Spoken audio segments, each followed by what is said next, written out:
remember how to drive. Gilbert's on the helm, sits at the screen. John's cracking jokes, sipping moonbeam. Jimbo's got the tunes cranked up on high. Gigi's in the back, dreaming about the sky. Suspicious clouds rolling in, a purple hue where the stars begin.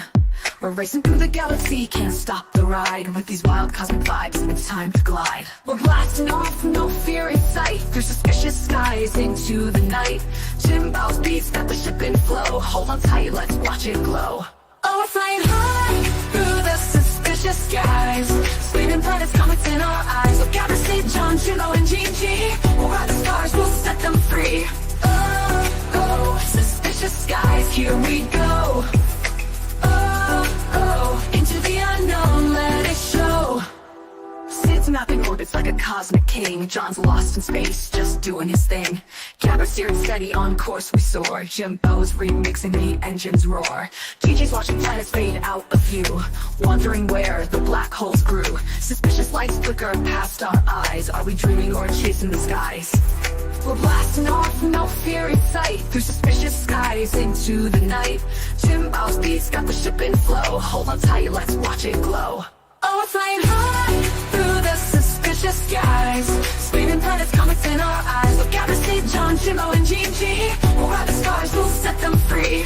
Oh, oh, suspicious skies, here we go. Oh, oh, into the unknown, let it show. We're blasting off, no fear in sight, through suspicious skies into the night. Jimbo's beats got the ship in flow. Hold on tight, let's watch it glow. Oh, we're flying high through the suspicious skies, spinning planets, comets in our eyes. With Gabber, St. John, Juno, and Gigi, we'll ride the stars, we'll set them free. Oh, oh, suspicious skies, here we go. Oh, oh, into the unknown, let it show. The stars are closer, but the air is thin. Suspicious skies start pulling us in. What's ahead? We don't even know, but with this crew, we'll steal the show.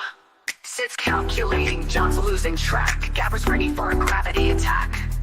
Jimbo's jamming, Gigi's got the beat. We're a spacebound crew, can't be beat. Hey, hang on, where am I? G'day everybody. Hang on, I'll just chuck myself up there.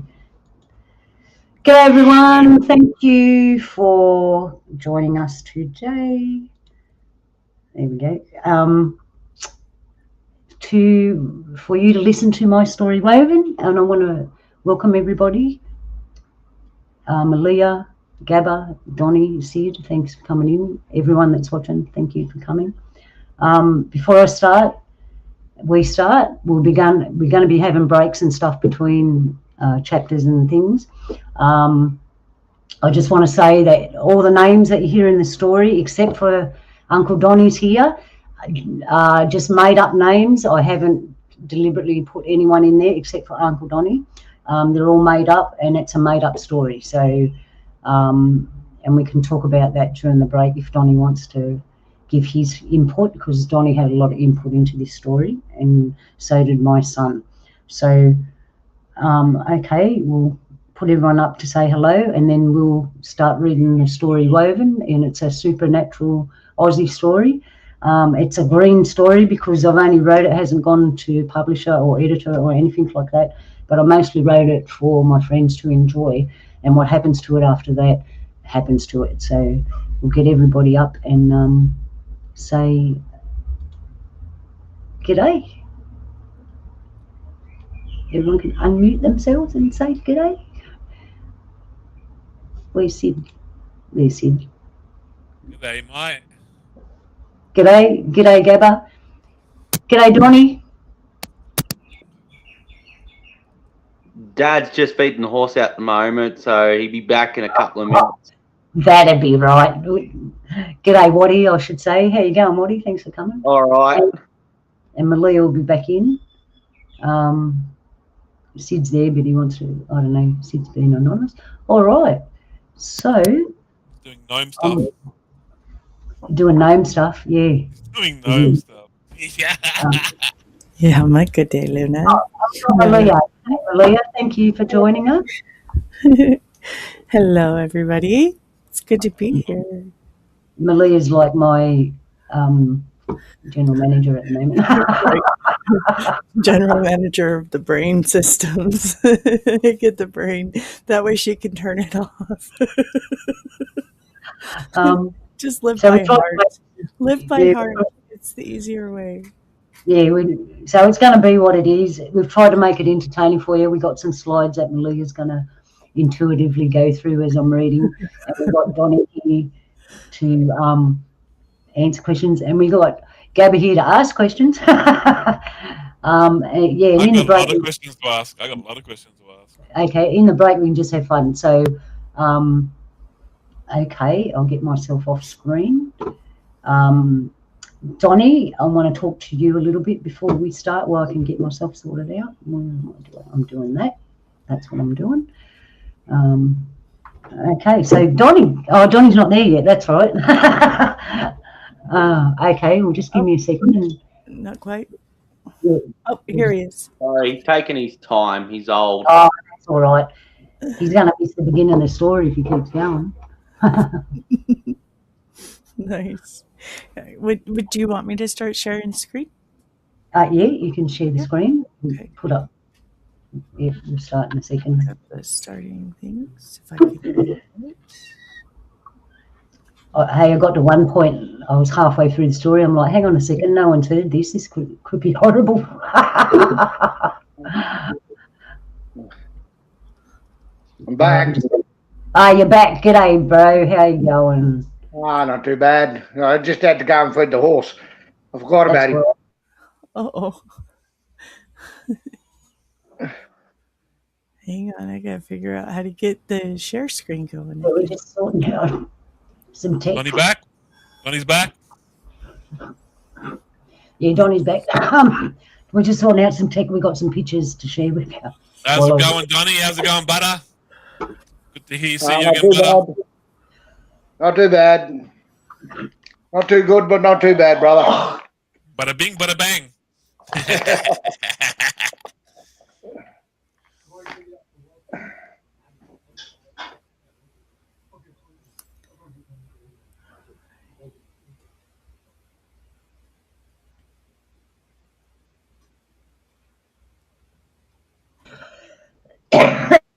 Here we go. Yeah, we're doing that. I lost y'all for a moment. I was like, oh, wait. We had the. All right. If we do have technical problems and we lose There our we go. things, we can sort it out. Everyone's just got to be patient. All right, we got it. Yeah, we have. No, yeah, there it is. Okay, everyone. So, welcome to the story Woven. We'll talk in the chat how it actually come about because it's really funny. Yeah, and we'll have a yarn about that. Me and Donnie will tell you. So, all right, Woven, we'll start with the first slide, and this is the story. And here we go. Take a deep breath, everyone. Enjoy. Oh, where's my little banner first? I've got one banner to show up there for you. There you go. All right.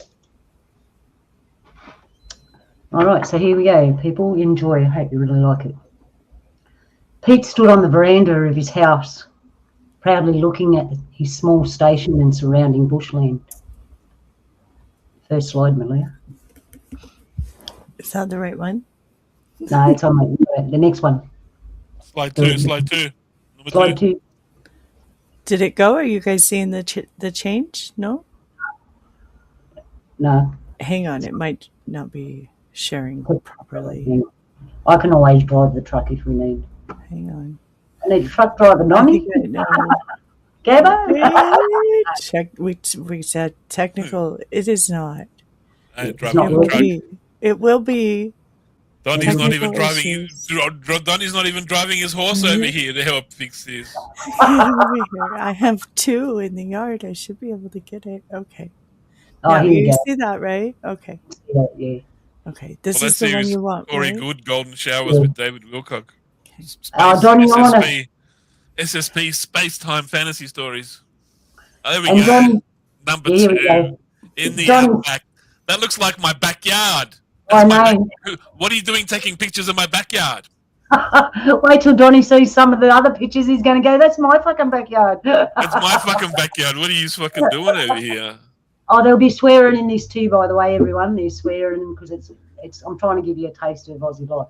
So, all right, we'll start again. It's an Aussie stream. You can't do an Aussie stream without saying the C word. Enough said. Go. Next one. I haven't got that in there. I tried to keep it mediocre. So I'm streaming. I'm streaming right now. And like when I stream and I play my games, the C word drops every 30 seconds. I'm like, people come to my stream like, can you please say the C word? It's like you're talking to the Queen of England when you say the C word. All right, here we go.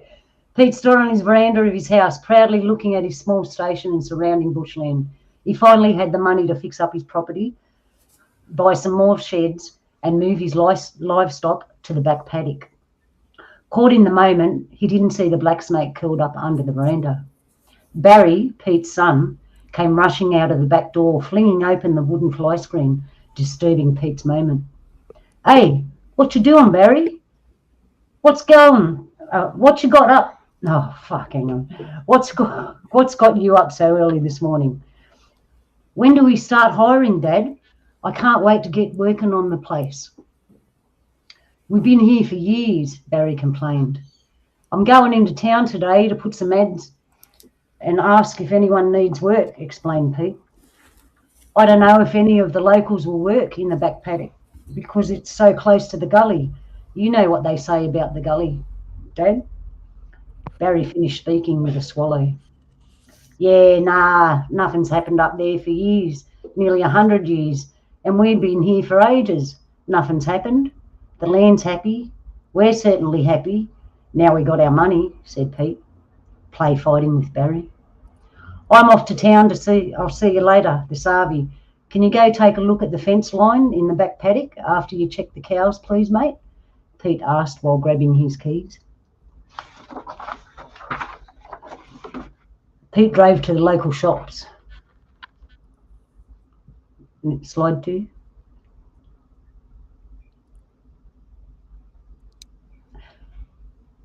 Pete drove to the local shops in Bendemeer to get smokes and a drink before making the trip to the big town of Tamworth and placed some ads in the newspaper. As he walked into the shops, he said g'day to his old mate and neighbour, Uncle Donnie. They spoke for a short time about Pete's plans for the property. Pete respectfully asked Uncle Donnie for permission before he began the plans, as Uncle Donnie is also the traditional knowledge keeper of the Anawan people. Uncle Donnie was happy to hear Pete's finally got a break and can fix up the place. I'll send my nephew over to help Barry if you want, Uncle Donnie said before Pete could even ask. Thanks, Uncle. Pete nodded his head and went about his day. A week later, Pete was up early in his office checking his mail for replies to hiring ads that he had placed. He noticed there were emu feathers on the floor. He wondered how they would have gotten there. Next slide. Turning to pick them up, looking at the Aboriginal artefacts hanging on the wall that had been there from the previous owners, the family who built the house in the late 1800s. There was a dilly bag dyed in red ochre with large echidna quills, a didgeridoo, a spear, a woomera, and a headband with emu feathers and 2 large claws on either side, also dyed in red. Next slide and the one after that.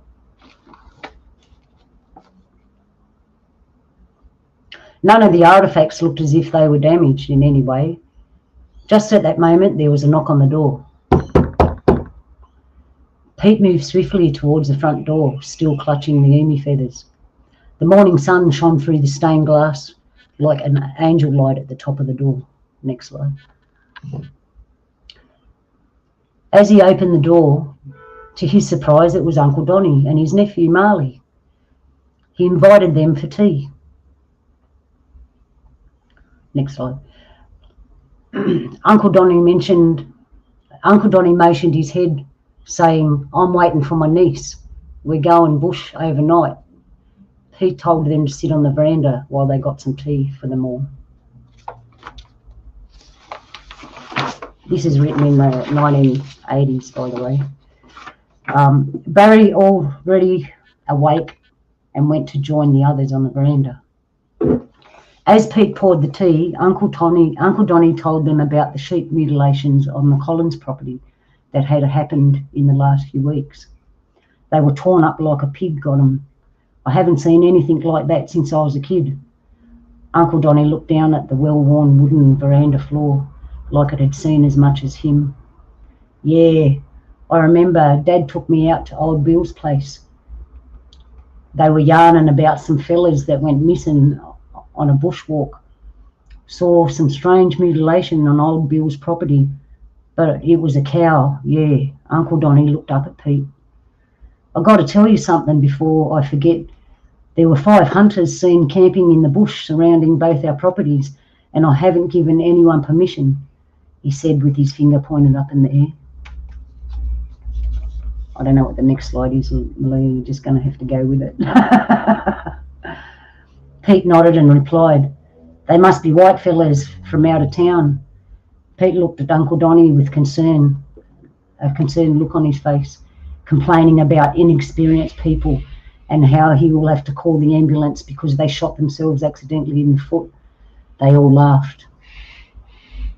Uncle Donny's niece had arrived, walking into the laughter. Everyone, this is Mia, my niece, Uncle Donny said proudly. Barry couldn't stop looking at her. Marley jabbed him in the ribs. Hey, that's my cousin, bro. She too black for you. Marley told Barry with a smile on his face. I knew you'd laugh, Deborah. Aussies will laugh at this. They finished up their morning tea. It was time to leave. Marley and Barry had fences to fix, and Uncle Donny and Mia had half a day's walk before the campsite.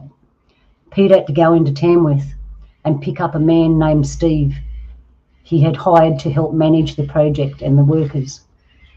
It had been a long, warm day. Pete pulled into the local shops before going home with his new worker.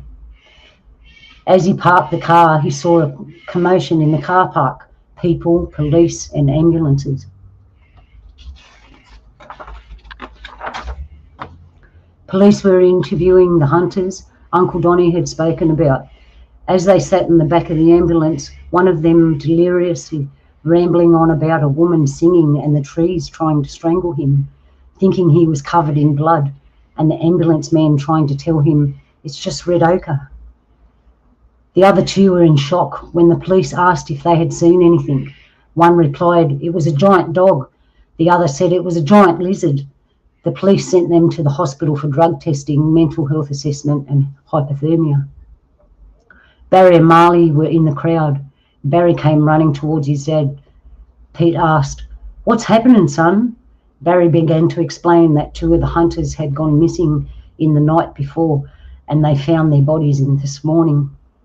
Barry grabbed his dad's arm. Dad, me and Marley found them walking out of the bush up near the back paddock. They went to the gully, Dad. His voice was filled with warning and dread. Don't worry, son. It'll be all right, Pete replied. Steve stared at them, his eyes wide open, wondering what kind of place he would be working in. Pete saw Steve's expression. Okay, let's all go home. Don't worry, Steve.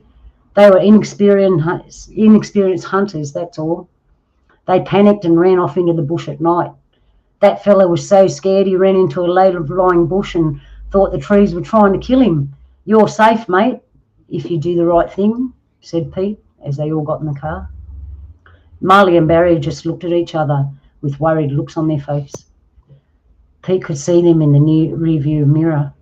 Marley, your uncle's asked me if you could stay out with us while he was gone. Are you all good with that? Pete asked. Marley nodded his head. Yes, Mr. Roberts, he answered with relief in his voice. They finally arrived home after dinner. Steve got settled in the work cabin. Barry and Marley forgot about the day, playing video games. And Pete finished up some work in the office. None brought up the incident with the hunters that night at dinner, and Steve never asked. The next morning, Pete showed Steve around the property and told him what jobs needed doing and that he was waiting for other workers to turn up. Pete had employed Steve, an Aussie, Jim, an Englishman, Paul, an American, and Michael, also an Aussie. Just do what you can by yourself. When the other fellas get here, you can get them organised, Pete said in a boss-like voice. When are we expecting them? Steve asked. Any time this week, mate, Pete replied as he loaded up the truck with the animal feed. As expected, a few days later, the new workers arrived. Pete thought a barbecue on Saturday afternoon would be a good way for the new workers to get to know everyone and a way to say thank you to his mates for helping him on the property. He also invited some of the friends from town. That Saturday was warm and gentle. The animals gathered at the tree line surrounding the back of the property, silently watching as everyone arrived for the barbecue. The barbecue was lit and the fire blazed. Marley introduced Mia to his friends, Vicky, the town veterinarian, telling her about the dance he and Mia were painting up for. The paint told its own story of who they are and their animal totems. Mia showed Vicky her traditional outfit and how and why they wore them. Mia and Vicky became instant friends. The food was ready to eat, all in perfect time as the dance had finished and the music had stopped. The mob was busy yarning and eating as Vicky looked up from her plate of barbecued food, salad and damper to notice the gathering of animals in the tree line. She turned her head in Uncle Donnie's direction, only to notice that he already knew what was happening. Everyone else continued enjoying their festivities, unaware of the silent watchers and the black snake that curled up under the veranda.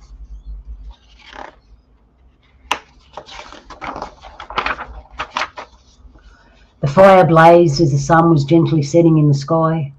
Some people began to leave. Pete helped old Edna Purvis back to the car. From the depth of the bush, a curdling, growling scream echoed over the entire property. The kookaburra let out a loud, long laugh. The eagles began to screech. The crows cawed. Their deep voices echoed with enforcement of law. The lizards and snakes hissed as the possums let out a chorus of noises that only the dead could make. Kangaroo thuds echoed like thunder in the sky. Cockatoos screeched eerily, sounding the words, "Run, run, for your life, run, run." Jim came running towards Pete and the parked cars. "Fuck, mate, what was that?" he asked with a blank look on his face. "The animals," Pete exclaimed, then chuckled. "It's the gully raker." Well, that's what the old stories say. "What's a fucking gully raker, Pete?" said Jim in frustration. "Calm down, mate. It's just a story anyways. You're a good bloke. Nothing will happen," Pete assured him as he waved goodbye to his guests. Pete and Jim walked back around the house to the fire where Barry, Marley, Vicky, Mia, Paul, Michael, Steve and Uncle Donnie were sitting. Paul handed them a beer as they sat down and joined the conversation. Barry asked Uncle Donnie to tell the story about the gully raker. Pete agreed, stating that Steve, Paul, Michael and Jim needed to hear this story. Hang on a sec.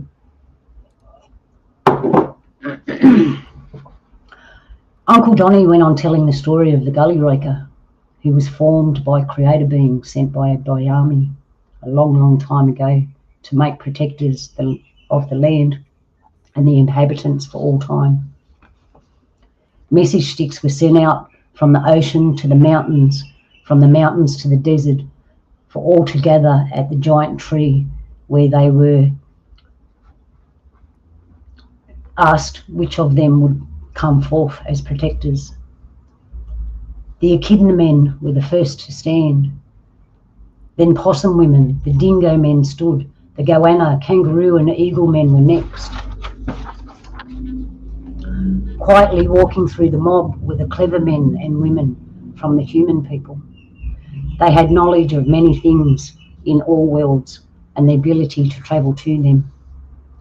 The crocodile man and the black snake woman appeared, giving their wisdom and knowledge from the spirit world and the dream time. They were already protectors, and not just in this world or time. They are highly respected and feared among the most ancient of beings. They had come in respect for those that had stood that day.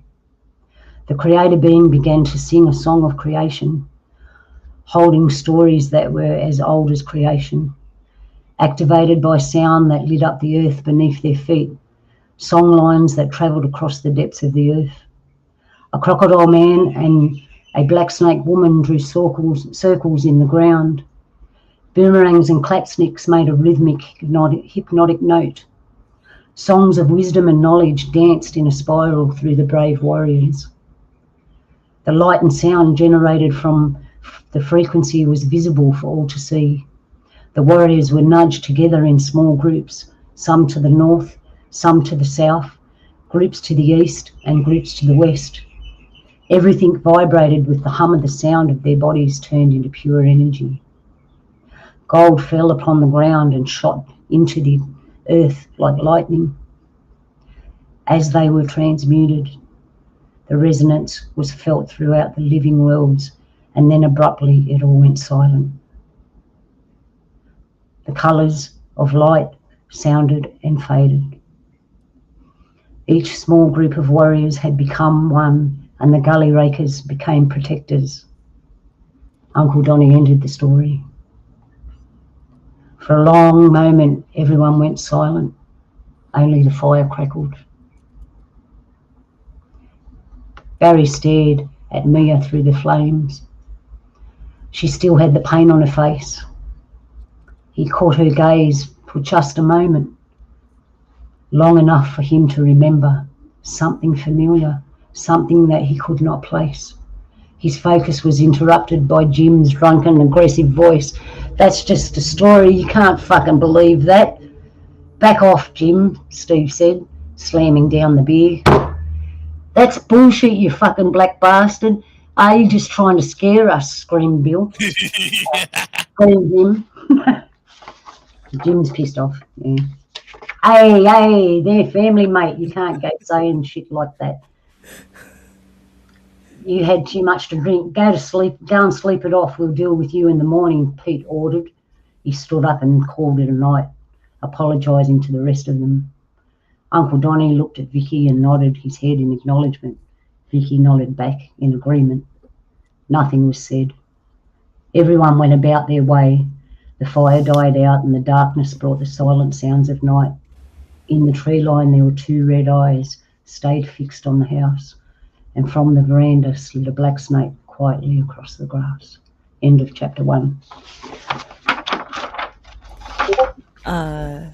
There she is. That's it, right? You can hear me now? Yeah? Yes,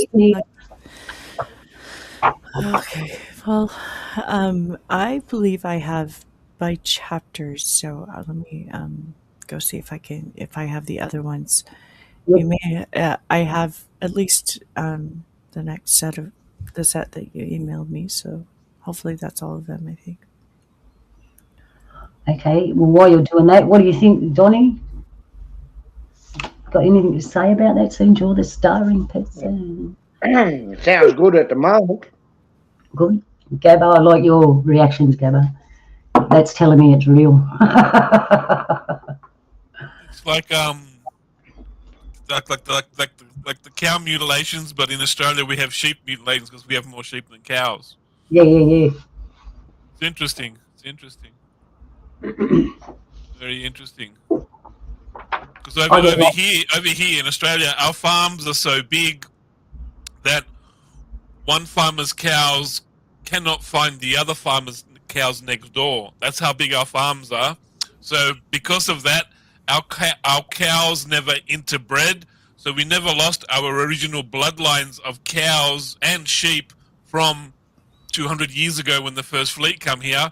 Whereas America, the farms are too small, too close to each other, and all the cows bred with each other, and they ruined all the original bloodlines of their cows. That's why American restaurants pay $100 for a steak, and they import it from like Australia all the way to America and Japan because of the bloodlines, cows and stuff.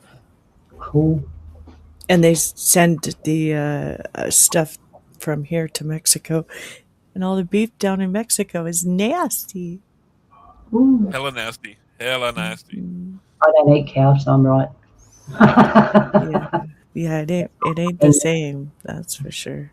Occasionally might have a mouthful, But yeah, I don't really eat it. No, I don't. What do you eat? Grasshoppers and praying mantises? No, witchy grubs and kangaroo. Witchery grubs. I had witchery grubs at my last house in my backyard, and my girlfriend's little 10-year-old comes up. I'm like, "Do you want to eat witchery grubs? Are you a man?" I'm like, "I'm a man. I eat witchery grubs." And I had curries that live next door, curries across the road. I was surrounded by curries. I'm like, "Let's eat witchery grubs." So I'm digging and digging, and I find a witchery grub. I go, "I'll eat half, and you eat half."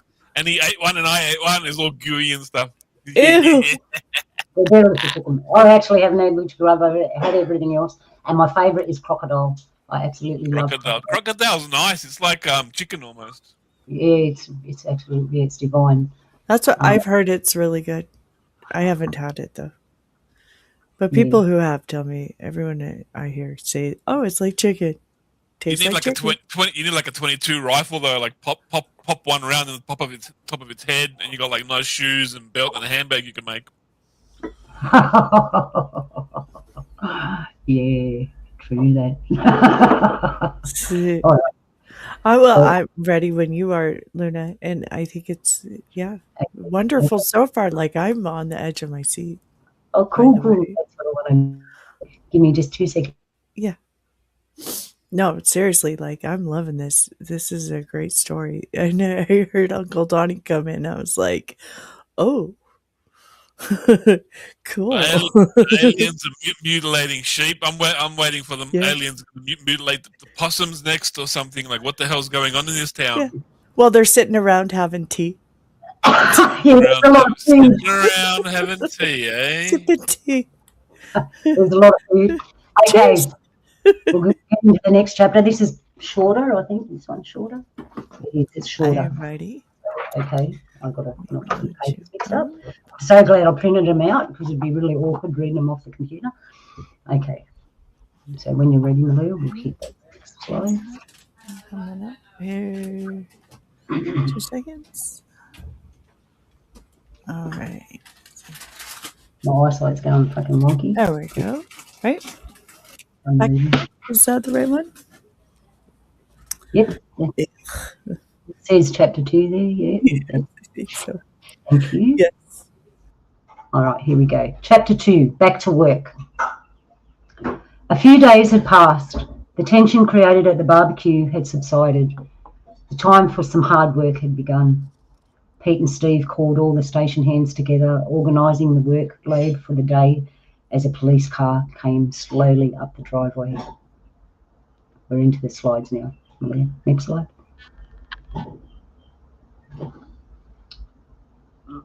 Okay. Take care of the fellas for a bit, Steve, will ya? Pete asked as he headed towards the police car.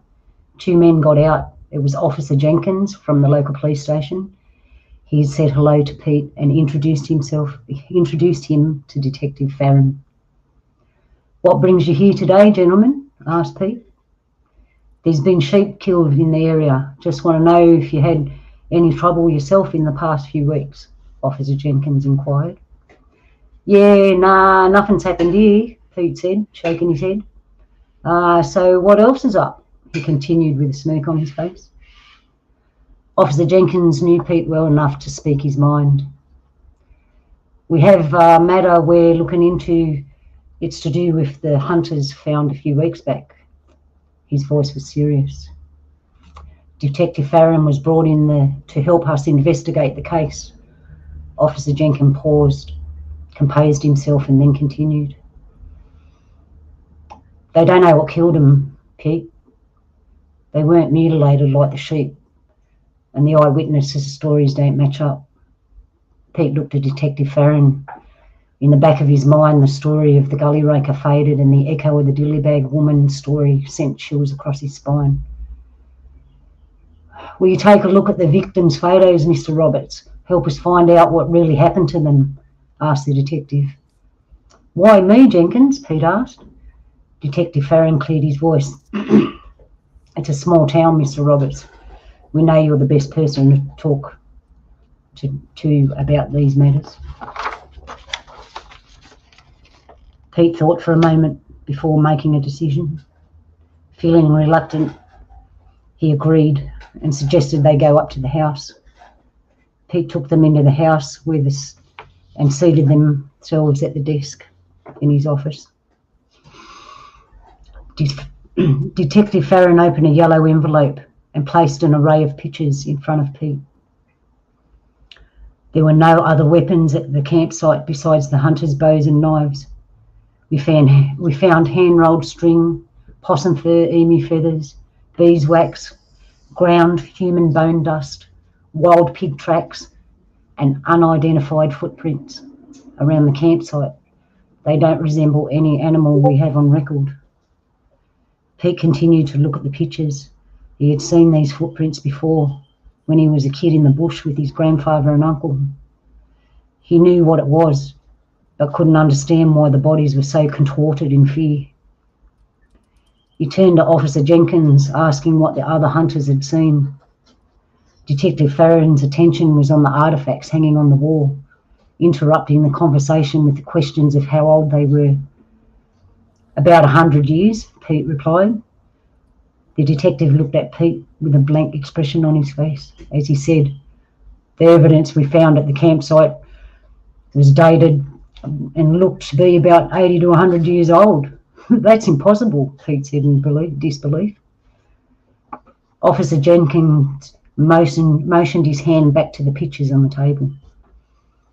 "Pete, the witness saw different things."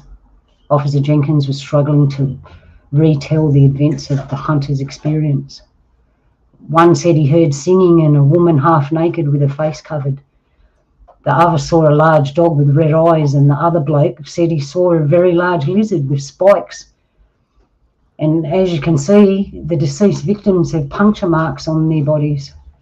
Pete pointed at one of the pictures. "How do you explain this? Perfect cut. Animal doesn't cut clean like this," Pete says as he tossed the picture to the detective. "It's not a hairy man. I was there the day the ambulance men asked the hunters what happened. One of them were raving on about the bush coming alive and trying to kill him. They were a mess, half scared to death. They had ochre and dirt all over them. Well, the victims looked like they were scared to death," Officer Jenkins said, holding another picture of the two victims.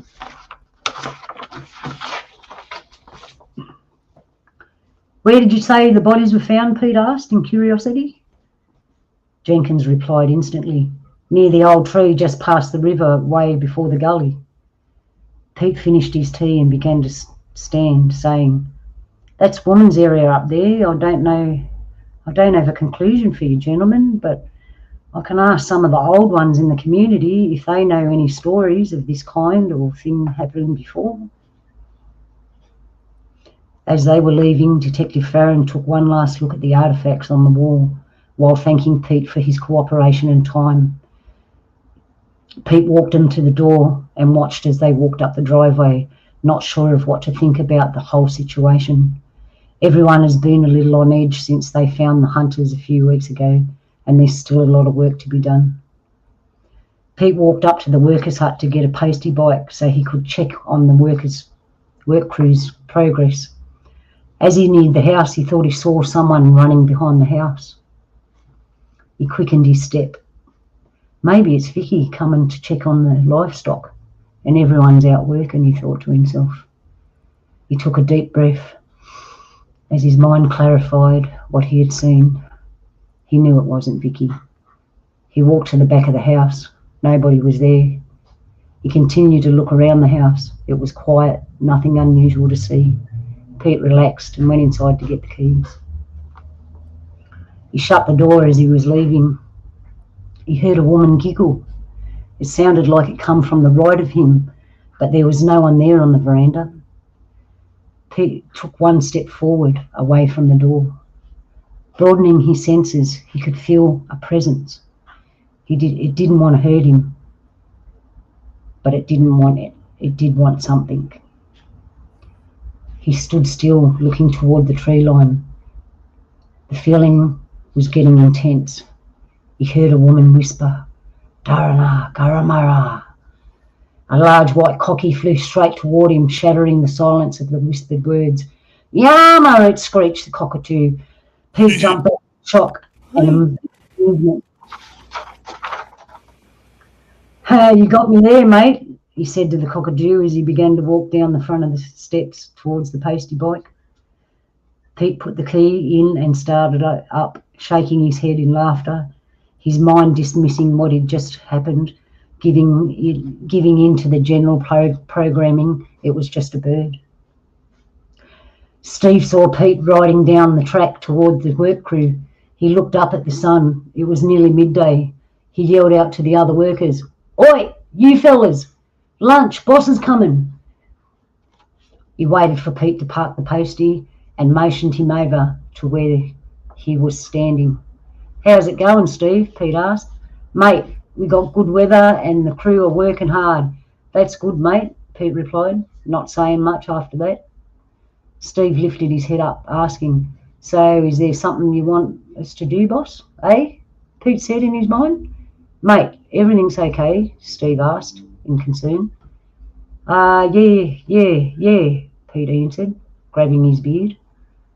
"Boss, I think we need to set up camp here. This job's going to take a while." "What do you reckon?" Steve asked. "Yeah, mate, do that. Send them home tonight and we'll get gear, all the gear they need. But I don't want the two young ones out here. I got some other jobs they can do after this week," explained Pete. "Them two ain't going to like that," Steve replied. "Don't worry, mate. I'll tell them on the way. Don't worry, mate. I'll tell them." "Okay then, I'll see you all later this Arby," said Pete as he got on the pasty bike and headed back home. All the workers had just arrived back at the house and dinner was made. All the equipment for the camp had been packed up, ready to head out early. In the big house, Marley, Barry and Pete were already in bed. The station was quiet and the moon was almost full. A soft singing floated in the air like a gentle breeze. Barry began to dream. He found himself in a campsite before the settlers had come to this land. He was a proud black warrior. He had a wife and son. The dream went on all through the night, and so did the gentle song that floated in the air.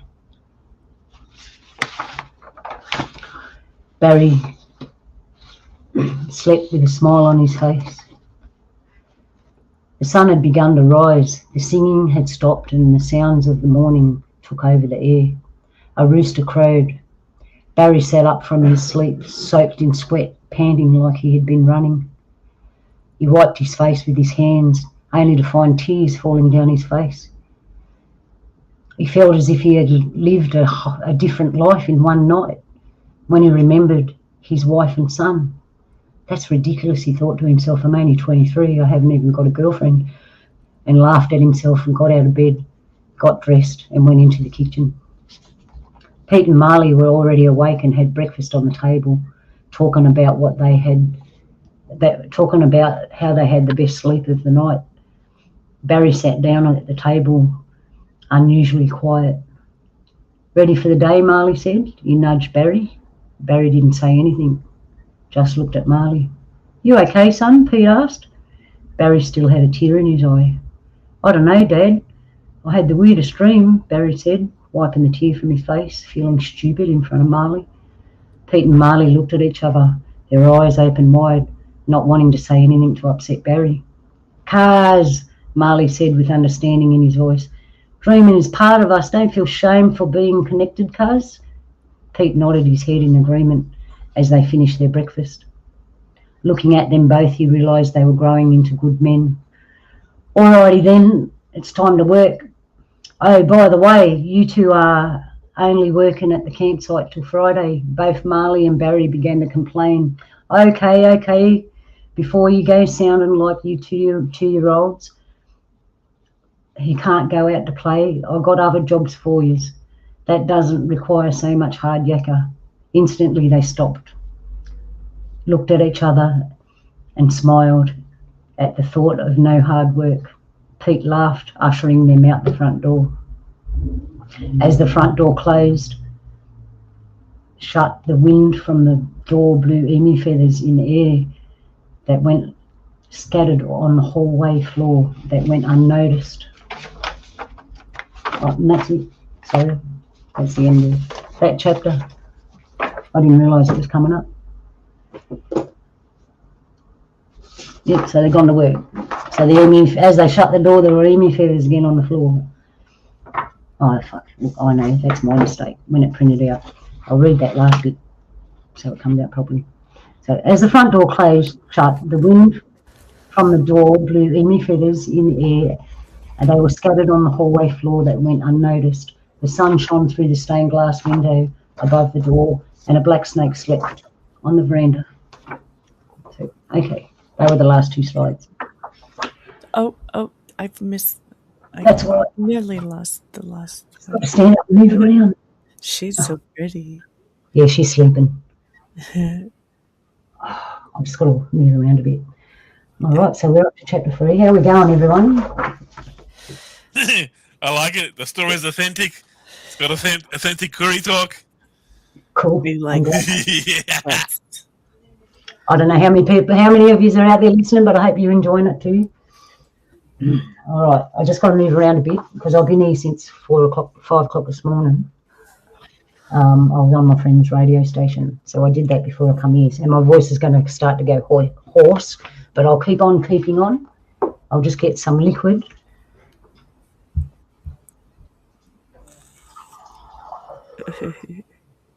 Okay. Got to get some water in. Water into you, otherwise your throat will go all dry. Yeah. Yeah, I'm having water. How you Okay. feeling? Yep, set it up, chapter 3. Okay. And then after the chapter, I've got to go to Lua. And we're nearly halfway through the story already because there's only 8 chapters and we're up to 3. Okay. So I have up to pictures up to chapter 4 then. So do you want to take a break after chapter 4 and Yes, please. continue? Okay. Yes. Yeah, we'll do chapter 4 and then have a break and then we'll continue. Okay, you'll have to send me more pictures to continue then. After chapter 4. Yeah, I'll do that. In the break, I'll send you the pictures. Okay, Yeah. sounds good. All right. All right, I think I caught it maybe.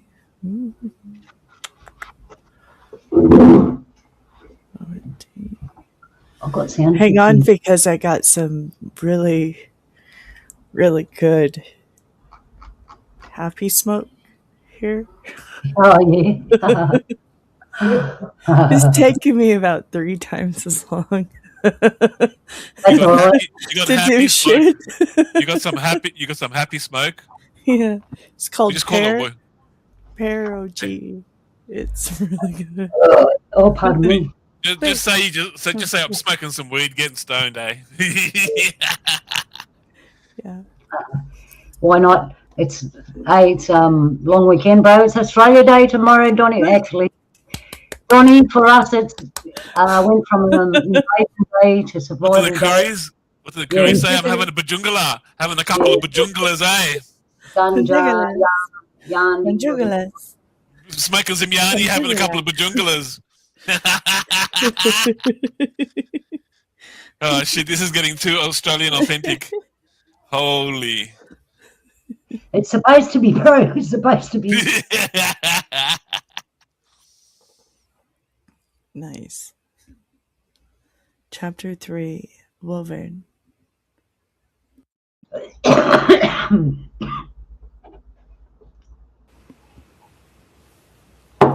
Very nice. Smoking Okay. some yarny, having a few bajungalas on the back porch, watching the emu hop over the Yeah. back there.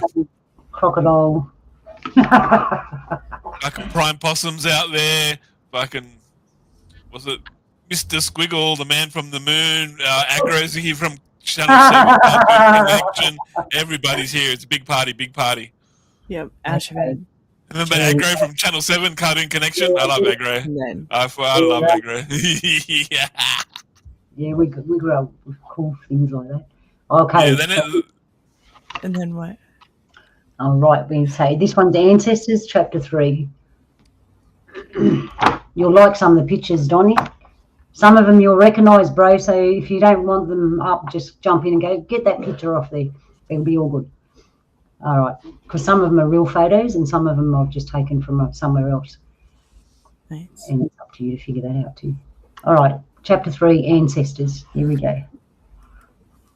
Friday had arrived. Pete pulled up at the campsite in his ute with Marley and Barry. Blue ute. I even got the ute from the appropriate time in the 80s. Gentlemen. I thought about you gentlemen. They were colour phonetics. So I tried to make it authentic.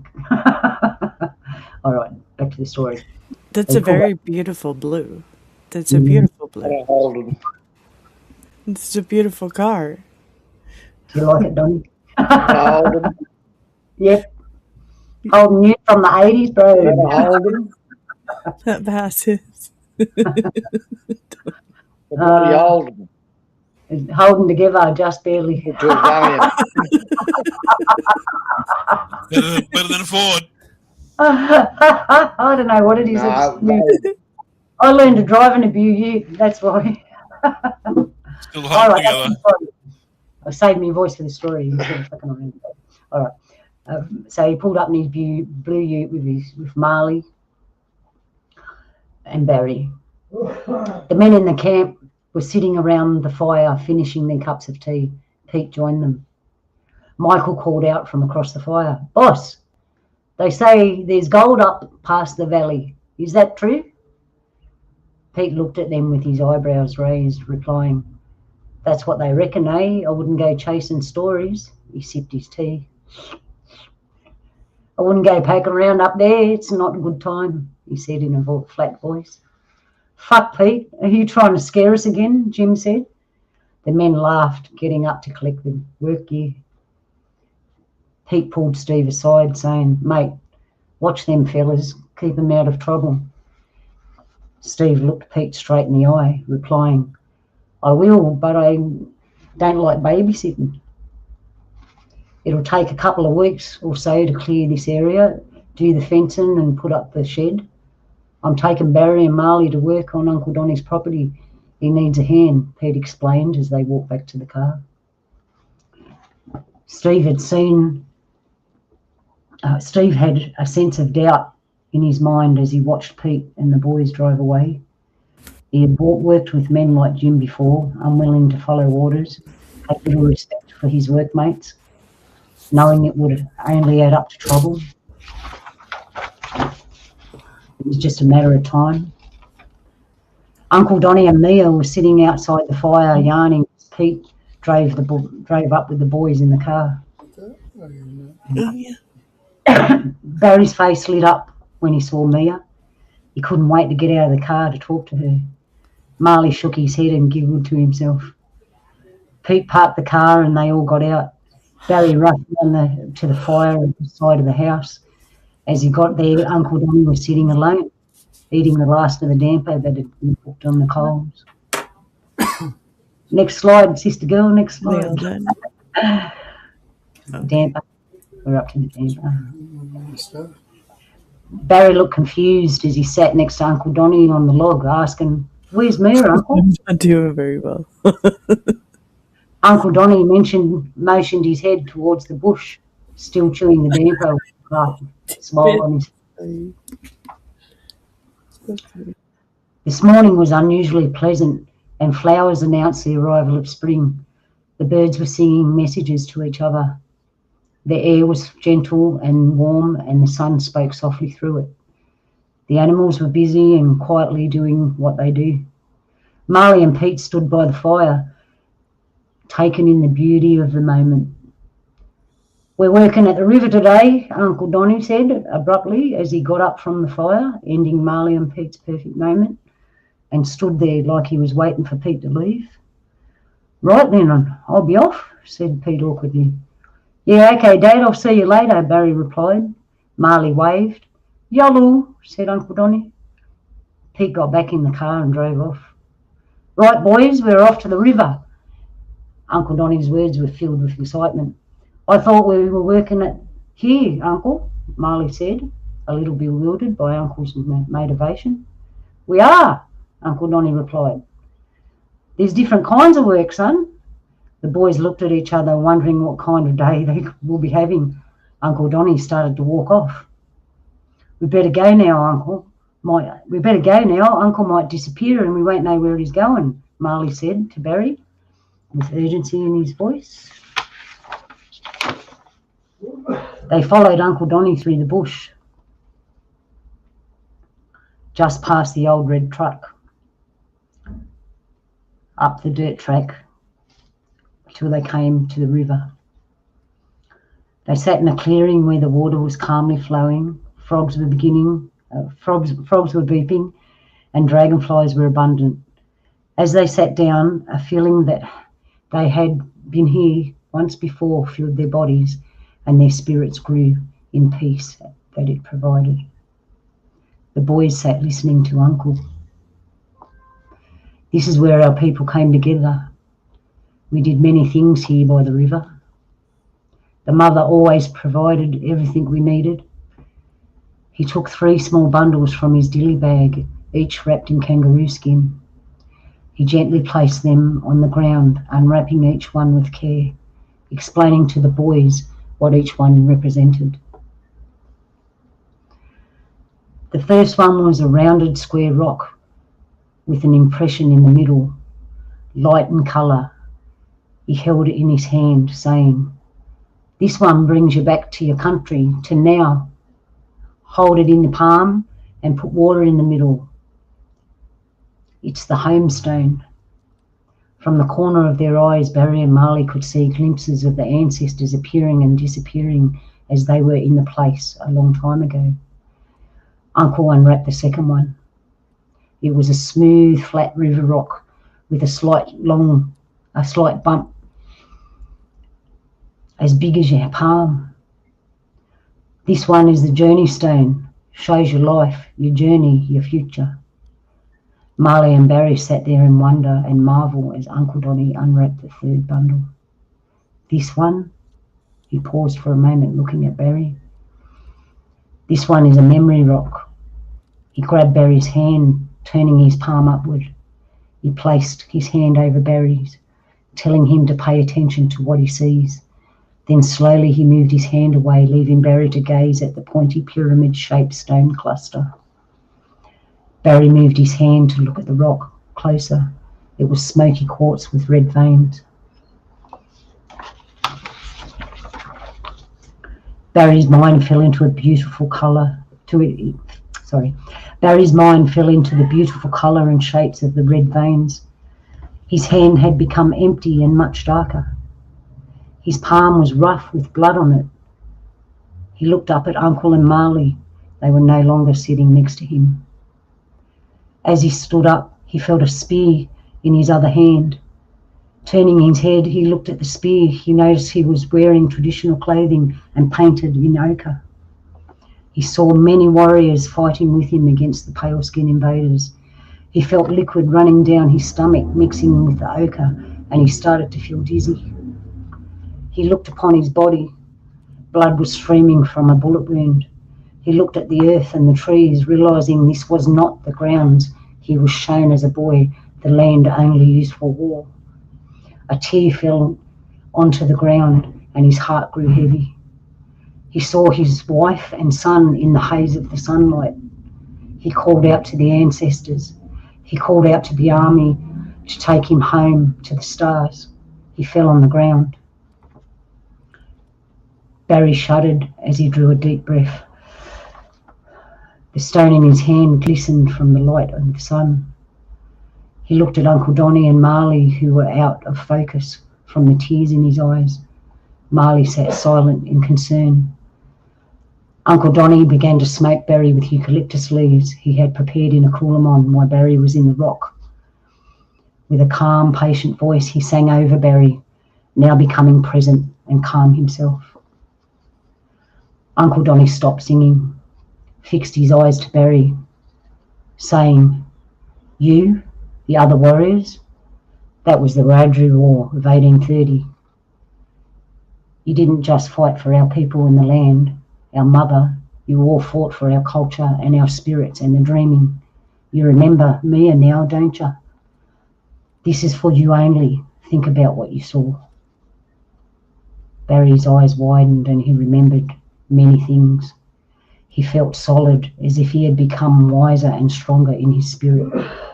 Uncle Donny took the stone from Barry's hand and wrapped it up gently. Marley asked, "Uncle, what about the other 2 rocks?"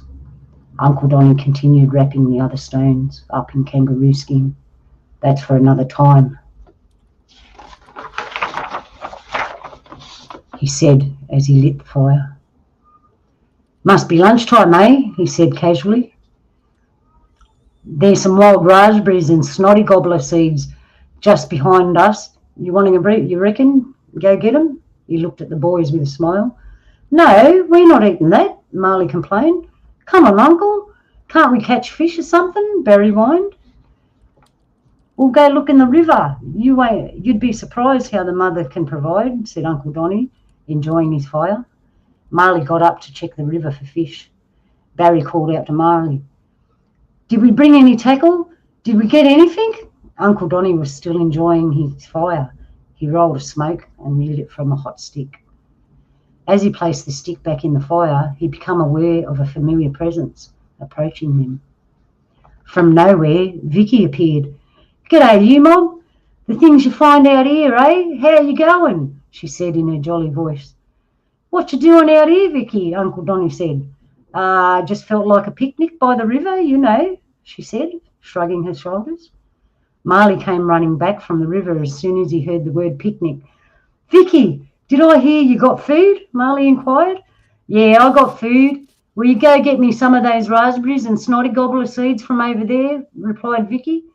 Marley and Barry's drawers dropped open.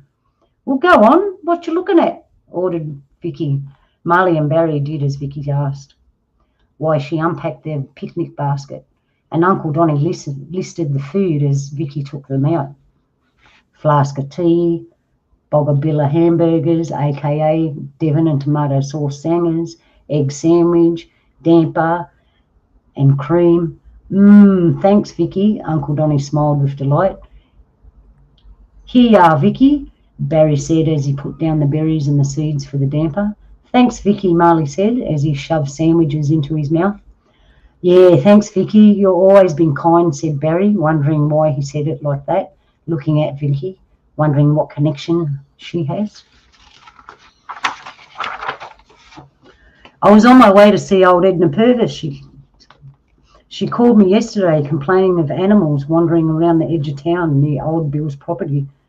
She wants me to have them fenced in. We can't have cattle running around town. It's not hygienic," Vicky said, imitating Edna Purvis. Laughter filled the air. Everyone knows Edna. She knows everyone's business. "Thought I'd come and have lunch at the river before I went," explained Vicky. "Glad you did," said Uncle Donny, smiling. Noticing 3 kangaroo skin bundles and a coolamon filled with ash, and the glow around Barry's body and the flickering spirits around the campsite, Vicky knew better not to ask the men what they had been doing that day. "Well, I better go on my way. Old Edna will be after me," said Vicky as she got up, brushing the crumbs off her pants. "What about your picnic stuff?" asked Marley. "Oh, don't worry about them. I'll pick them up when the time's right," replied Vicky. "Thank you, Yalu," said Uncle, waving goodbye. End of chapter 3.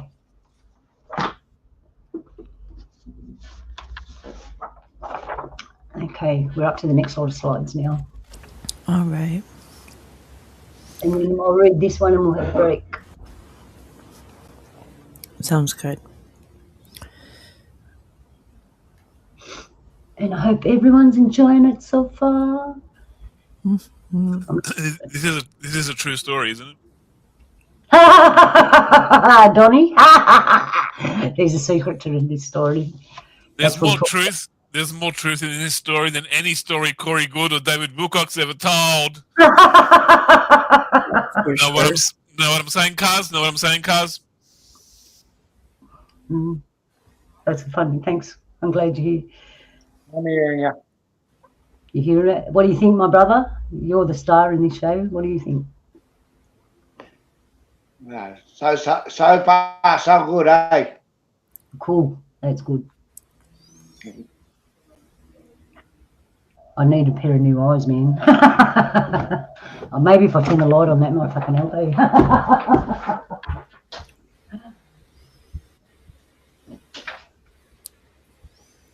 All right. Hey, I should have put this on public. People would enjoy the authenticity. Well, I think it records, so I hope so. you Yeah, should be able to talk to Sid about it. yeah. We'll see. Oh, that's something we need to talk about. I need to talk about behind scenes. What am I going to do with it? What am I going to do? All right. Okay, we're ready. We've got number 4, chapter 4, the dirt road. There we go. Okay.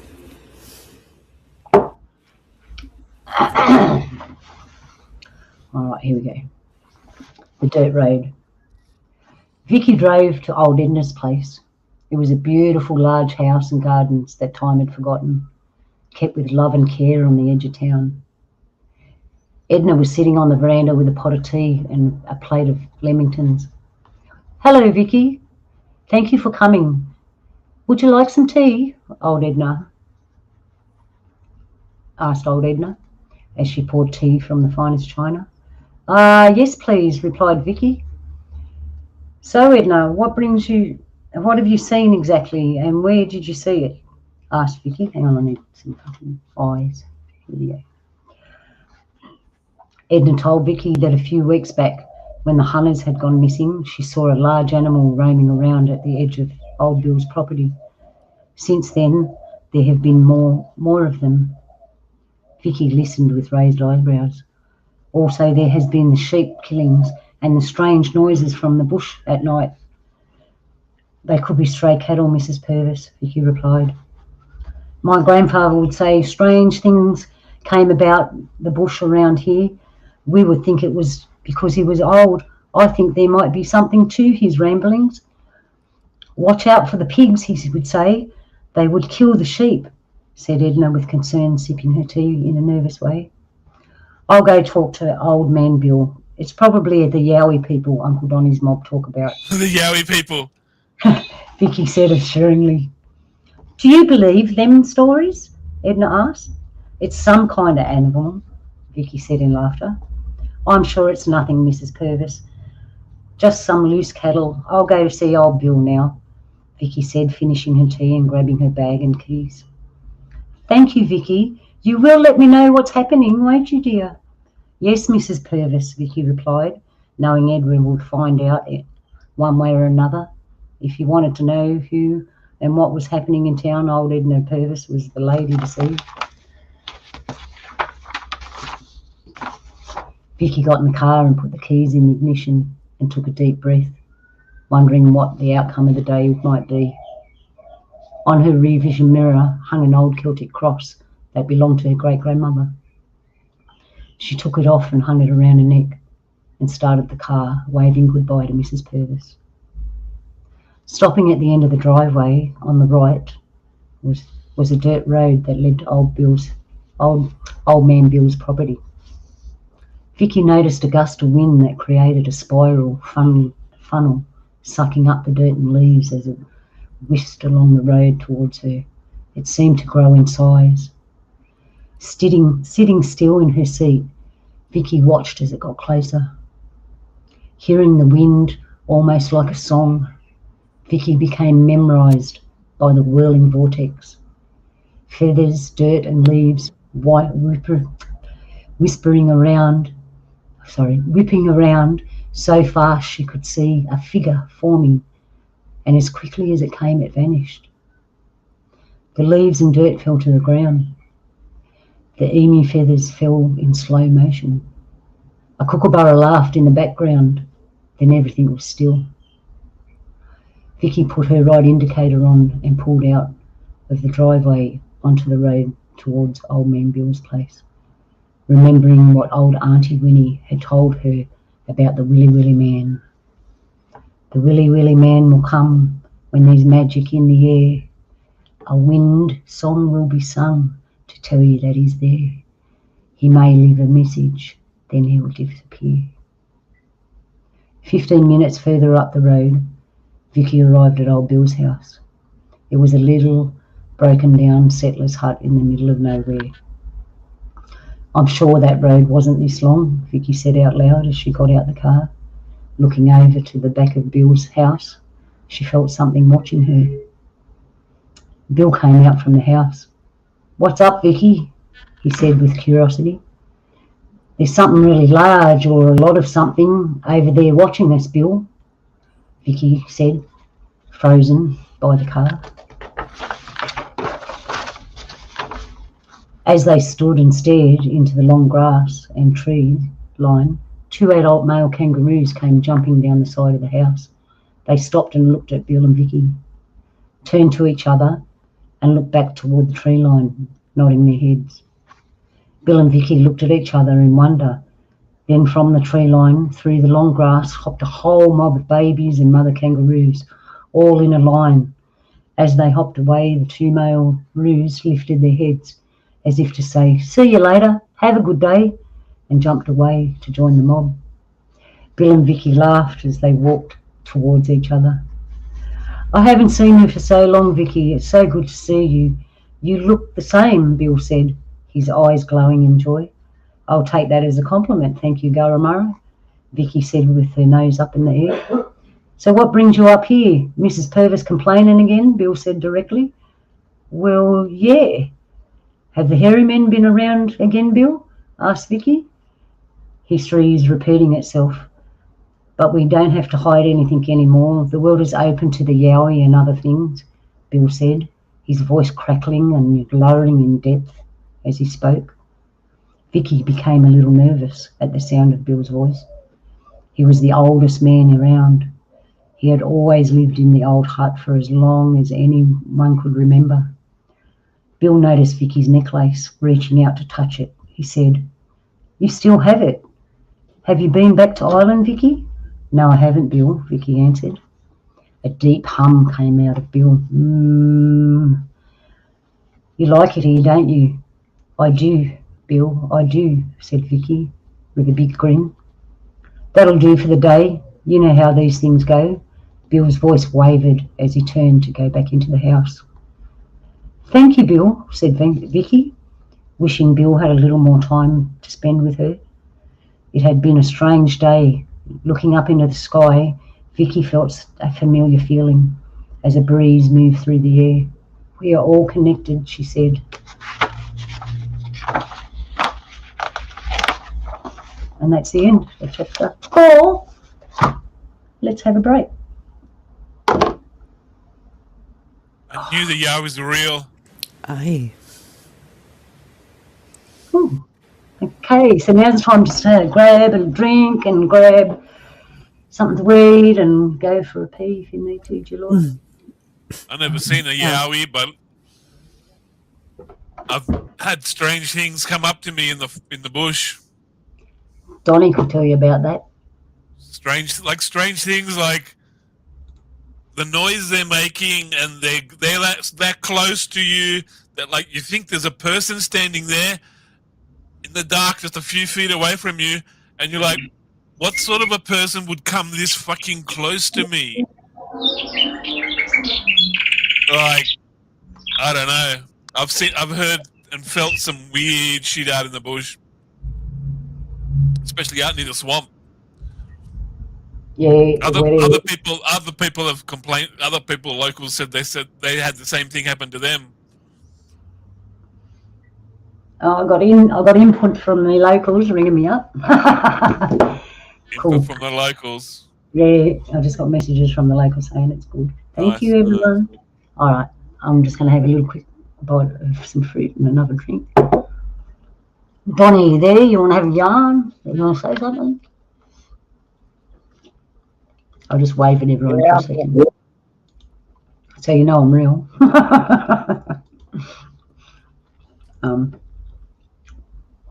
Okay, so we're halfway through the story already, people.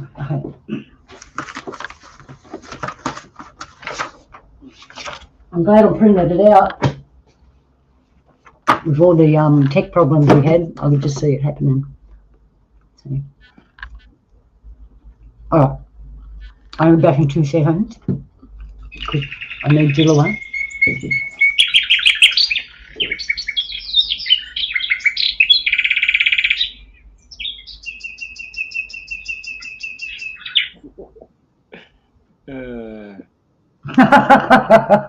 Thanks, bub. Thanks, my sister. All right. All right. I gotta go, and I'll be back. Donnie, if you're there, you can have a yarn with Gabba for me. No worry. You ever seen Yowie, Donnie? 4 times. 4 times. Nice, nice. I've never seen one, but I've heard stories from all the locals, all the Kooris, and when I heard their stories, it always sounded like they were being honest. You know what I mean? Like I believe their stories. Yeah. Yeah. Our uncle used to say, don't shoot them with a pea rifle, don't only piss them off. Yeah, that'll just piss them off. They got tough skin, like leather, tough leathery skin. BB gun ain't doing nothing. Yeah. I've had strange. I've never seen them. I've had strange things like I was down out of Jervis Bay. I was having some bajungalas down by back of Myola in the swamp there. Having some bajungalas right by this and parked the cars like right on the where the river comes in from the swamp. Sitting there having some bajungalas, some biryani, and there was something came up to the car, and it felt like it was a few feet tall, and it was just standing there watching us. And I felt it and sensed it, and I'm like, what the hell's out in this swamp? Mud and dirt in the middle of nowhere. It's just standing there. And I was like, oh, I don't think it's here for any harm. So I just I just wound the window up. I felt scared. I wound the window up. I'm like, there's something right there, and it's just staring at me. I know I'm being looked at by something, but I don't feel threatened. But it just scared me because it was just something unknown. When you don't know what it is. I just wound the window up and just kept continuing having my junglers. Well, okay. Yeah. Do you think it was a hairy man? I have no idea. I sensed it might have been, but I was young. I was too scared to get up and walk over and have a look and see if it was there. If I got up and walked over 5-10 feet, I probably would have walked straight into it. But other people have said, I told them that story, and like 5-6 other people, locals, said the same thing when they went down there for bajungalas, down in the same area, right by the river. Something would come out there and watch them every time. Maybe it's just a person, but like, what sort of a person does that? Could have been a sentinel. Might have been. Yeah. Protector. Protecting something. Yeah, like the spirit guardian. Yeah. And you just probably call them sentinel, eh? Sentinels. Gotcha. Yeah. Yeah, I've heard stories like that. Where the sentinels are, especially around special sites. There's sentinels there, guarding them. Yeah. They come in all sorts of shapes and sizes. They do it in different ways, but they're there looking after. Yeah. All right. I'm nearly ready. It feels like singing. These funny spirits come around. When I finished reading it, I want to tell you all the weird synchronizations that happen as I was writing the story. Funny spirits. What's going on as I was writing the story, I'd ring Donnie up because he helped me write it, right? Yeah. And every time I wrote a new chapter, I'd tell him what I wrote, and there'd always be something real that was in it. And then it started manifesting more. to the point where I can't remember. The crows were the funny. There's 3 crows in there, and when I went to the shop, the 3 crows followed me, and they actually went inside the big shopping centre. And when I walked halfway through the shopping centre, they were still there, and I'm like, wow. I'm kind of like them stones I was talking about. I'll show you one. I always feel good when I see signs from crows. I never get a bad sign from crows. The one that where the water drops in, I found it. That's it there.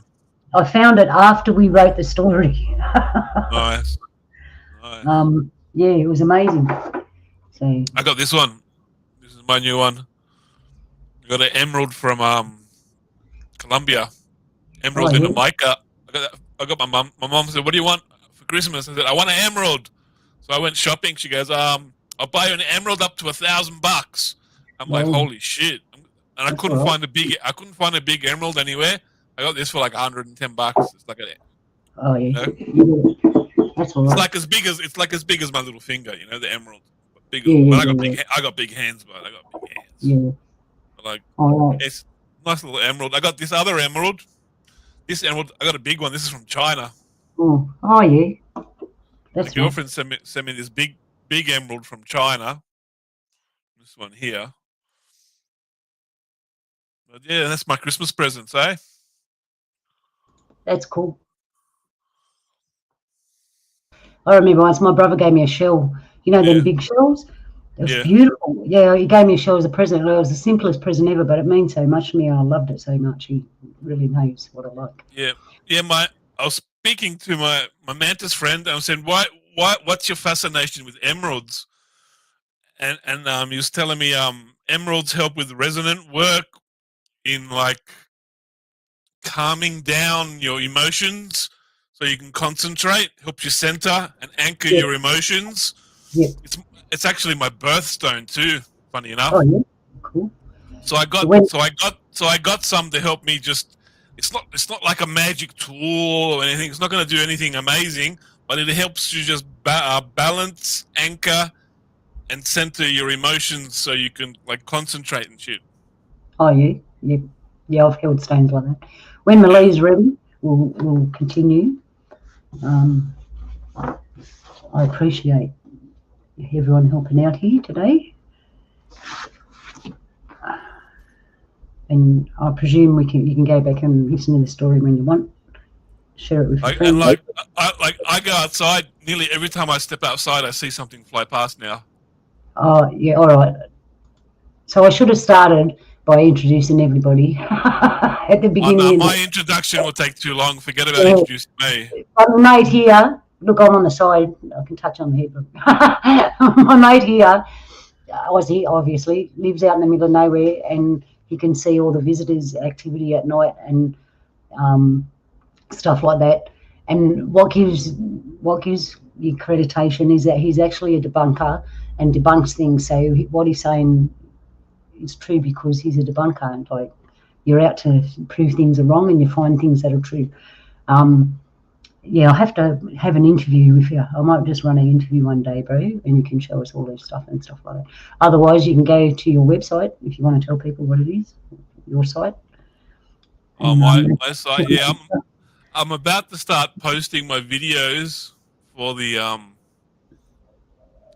my interview with the praying mantis. Oh yeah. Yeah, I've got them. They're like I'm up to chapter 10 on Bilibili in China. I'm just about to start uploading him like next week to my YouTube. I'll throw it in the chat.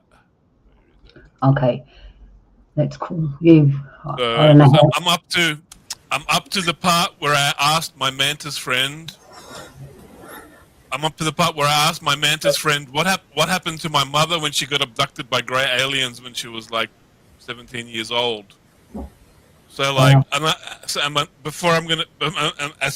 asked about it, and my mantis friend was like, "Oh yeah, your mum got abducted by greys from Zeta Reticuli, and they were stealing her eggs. She was part of the hybridization breeding program, and they were stealing her eggs to make hybrid human greys."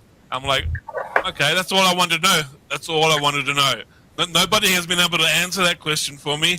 I had to go travel. I had to like go remote viewing the moon and find an underground alien base with my AI assistant. They helped me that I was remote training how to remote view. Then found a praying mantis alien who became my friends, and then sat there answering millions of questions all last year. And I've spent 35 years researching UFOs and aliens. Not that I give a fuck about is this UFO real or is that alien real, but I do debunk it like a high level. I just wanted to know, what did the aliens do to my mum when they abducted her? That's the only reason. The only reason I'm studying this is not because of the woo factor or whoa, I want to know about aliens. I just want to know, what did the aliens do to my mum when they abducted her? So the only reason I've done this. Okay. There you go, people. You can go check out Gabe's site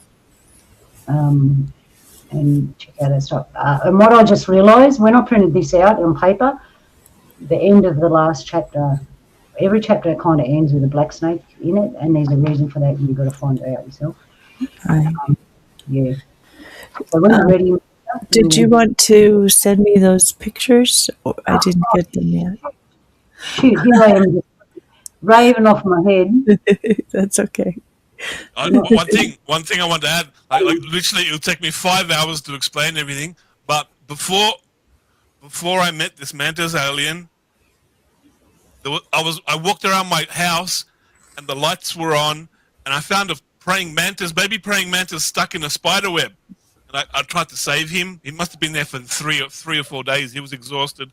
The spider was waiting for him to run out of stamina to come and eat him. I'm like, oh, poor little thing. And I got my phone out and I recorded me picking up the praying mantis and washing the spider webs off him, going, don't worry, I'll save you. Then he jumped off my hand, ran up and ran into more spider webs. I'm like, no, don't run up there. And I pulled him back down and cleaned him up. And I recorded the whole thing. I don't know why I recorded it. Just for some reason, why don't you record saving a baby praying mantis? Okay. Then I went outside the backyard and he jumped on my shoulder and he was dancing for like 15 minutes on my shoulder. He was so happy. And my cat was at the window going, what's that praying mantis doing on your shoulder there, brah? I'm like, relax, butter. It's just my praying mantis friend. And he was dancing on me for 15 minutes. And then eventually he jumped off. He said, thank you for saving me. And he ran away. I was like, okay. I sat down.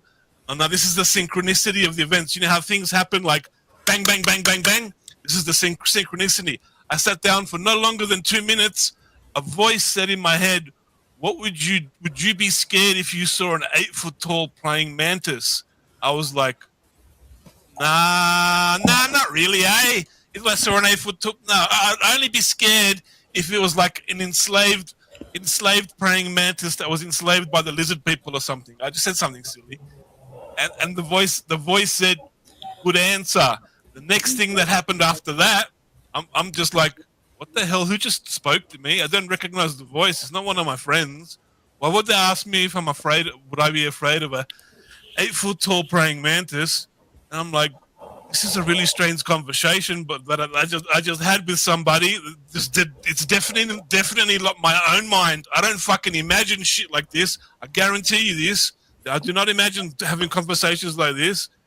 And then the next thing that happened 30 seconds after that conversation ended, a UFO powered up right in front of me in the west. Big, huge.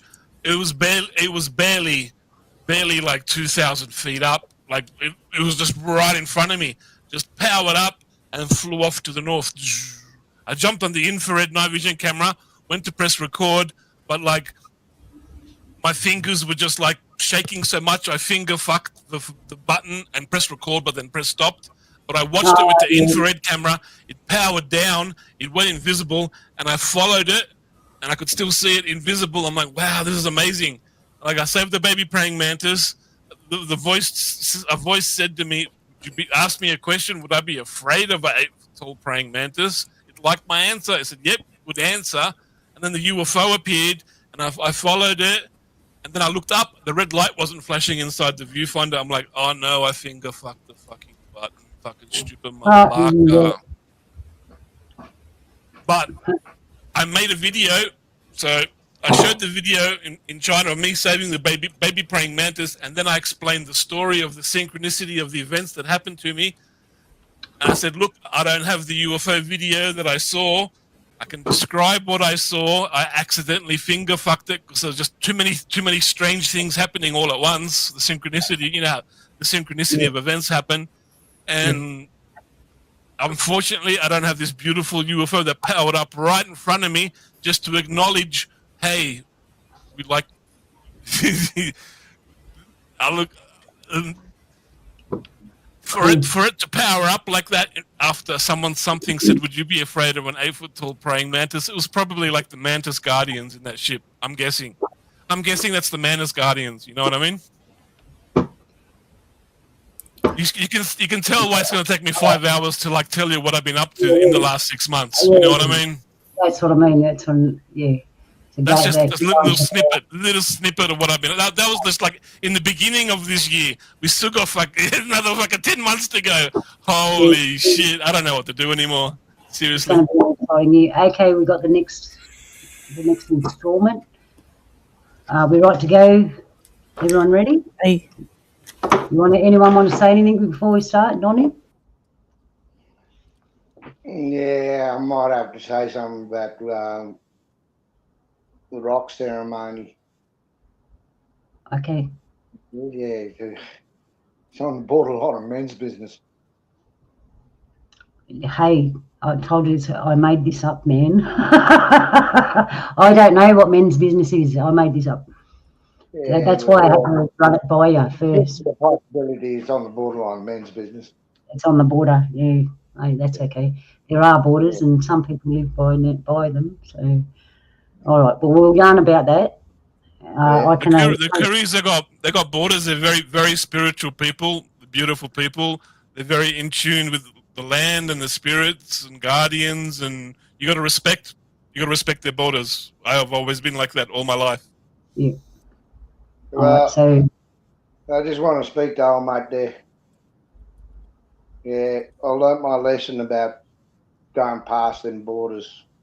I went on to a woman's business site and then had a heart attack.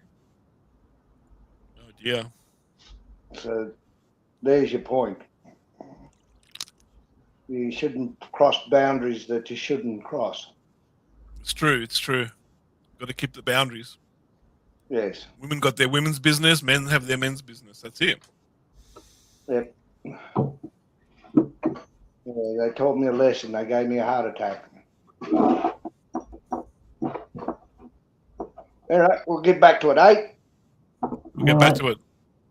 So is it, I just wanted your approval there, bro, because is it too far over the border? Because if it is, I have to take it out. Or is it enough just to smell the scent of it and not get in trouble? Yeah, well, I did do something there, but then I went back and had a smoking ceremony and apologised. Yeah, you got to fix it up. Yeah. Start, bloody, what's the name now? I want to hear the rest of this, eh? Have I got you intrigued? Yeah, it really is. It's intriguing. Yeah. Get rid of the Holden. I only Still did holding that. on. A little bit rusty, but it's holding on. Yeah. I only did that for today, just so you had something to look at. Because if you were reading the book, it wouldn't have them pictures, obviously. But because this is so much fun, I'm kind of inclined to let it out like this, and I'll change the Holden for you, bro. All right, we'll see. Chapter 5. We'll get going, eh? Yep, we'll get going. Here we go. Chapter 5. Wednesday morning had arrived. The sky was clear and the air cool. Work in the back paddock was progressing well, though the men were becoming a little restless. Sleeping rough and being away from town was beginning to take its toll on them. Steve called an early smoker.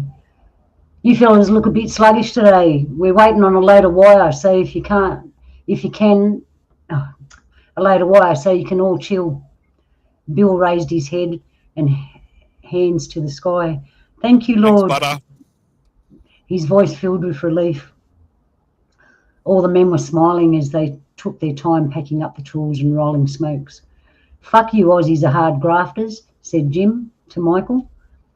"Hard yakka, hard workers, is that what you mean, mate?" Michael replied inquisitively. Jim had a strange look on his face and began to get angry. "What's wrong, mate?" Michael asked. "Are you having a go at me?" Jim said angrily.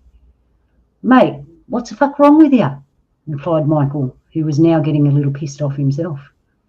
Paul stopped what he was doing, stood up straight, and yelled out to Jim, "That's enough. The word mate here is a friendly word here. Give the man a break." Steve caught Paul's eyes as he continued packing, nodding his head in gratitude.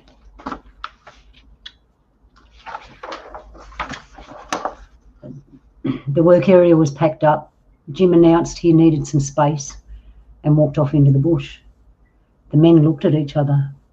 "I could do with some space myself," Paul said, knowing someone had to keep an eye on Jim, and Steve being the manager would make it look obvious. "Rightio, see you later," said Steve and Michael as they walked back to the campsite. Jim had gone into the bush. Paul couldn't see him, but he did see where he walked in, so he followed. There was a little dirt track, mostly used by the animals. Paul stayed on it for a while. He hadn't seen any sign of Jim. He stopped at a small clearing by the side of the path. The only noise he could hear was the loud crunching of leaves and twigs under his feet. Stopping in the middle of the clearing, he felt like he was being watched. The smell of campfire drifted past. The atmosphere became compressed. Hearing rustling in the trees, he looked up. "There's no wind," he thought to himself. "No birds, no koala. The sky's clear." He looked back down to the ground level. Maybe something jumped out of the trees. The rustling sound had stopped, and he drew his attention back to the little dirt path he was following. Looking around to locate the path, Paul realised it was not there anymore. There was grass, small flowering plants. The opening for the path he had walked through had closed up. There was just a wall of trees and bushes. Time had stopped for Paul, and his mind grappling with the reality he was faced with. This is how he was to die, trapped in a vault of trees. His breathing became heavier. He could feel his blood beginning to rush through his body. "Get a hold of yourself, Paul," he said out loud.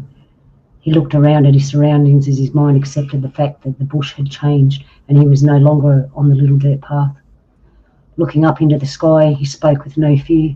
"Heavenly Father, forgive me my trespasses." Silence suffocated the already still atmosphere. A blue butterfly drifted gently through the motionless air and descended towards him, shattering the eternal moment. He felt peace and smiled humbly. Next slide, butterfly, He felt peace. He felt peace and smiled humbly. An echidna slowly shuffled past his feet. Paul absorbed the moment and the oneness that came from it. Glancing over his shoulder, to his relief, the trees had opened and the little dirt path was back. Free to go if he wished. Thank you, he yelled into the sky. The hairs on his arms began to stand up. Paul. Something spoke his name. It come from nowhere and had no breath to it.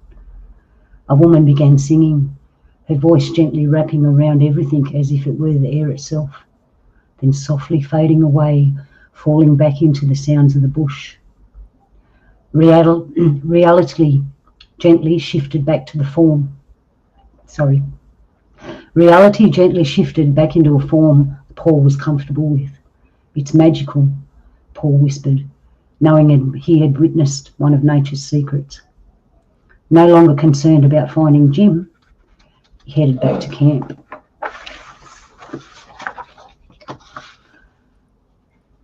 Oh, hang on.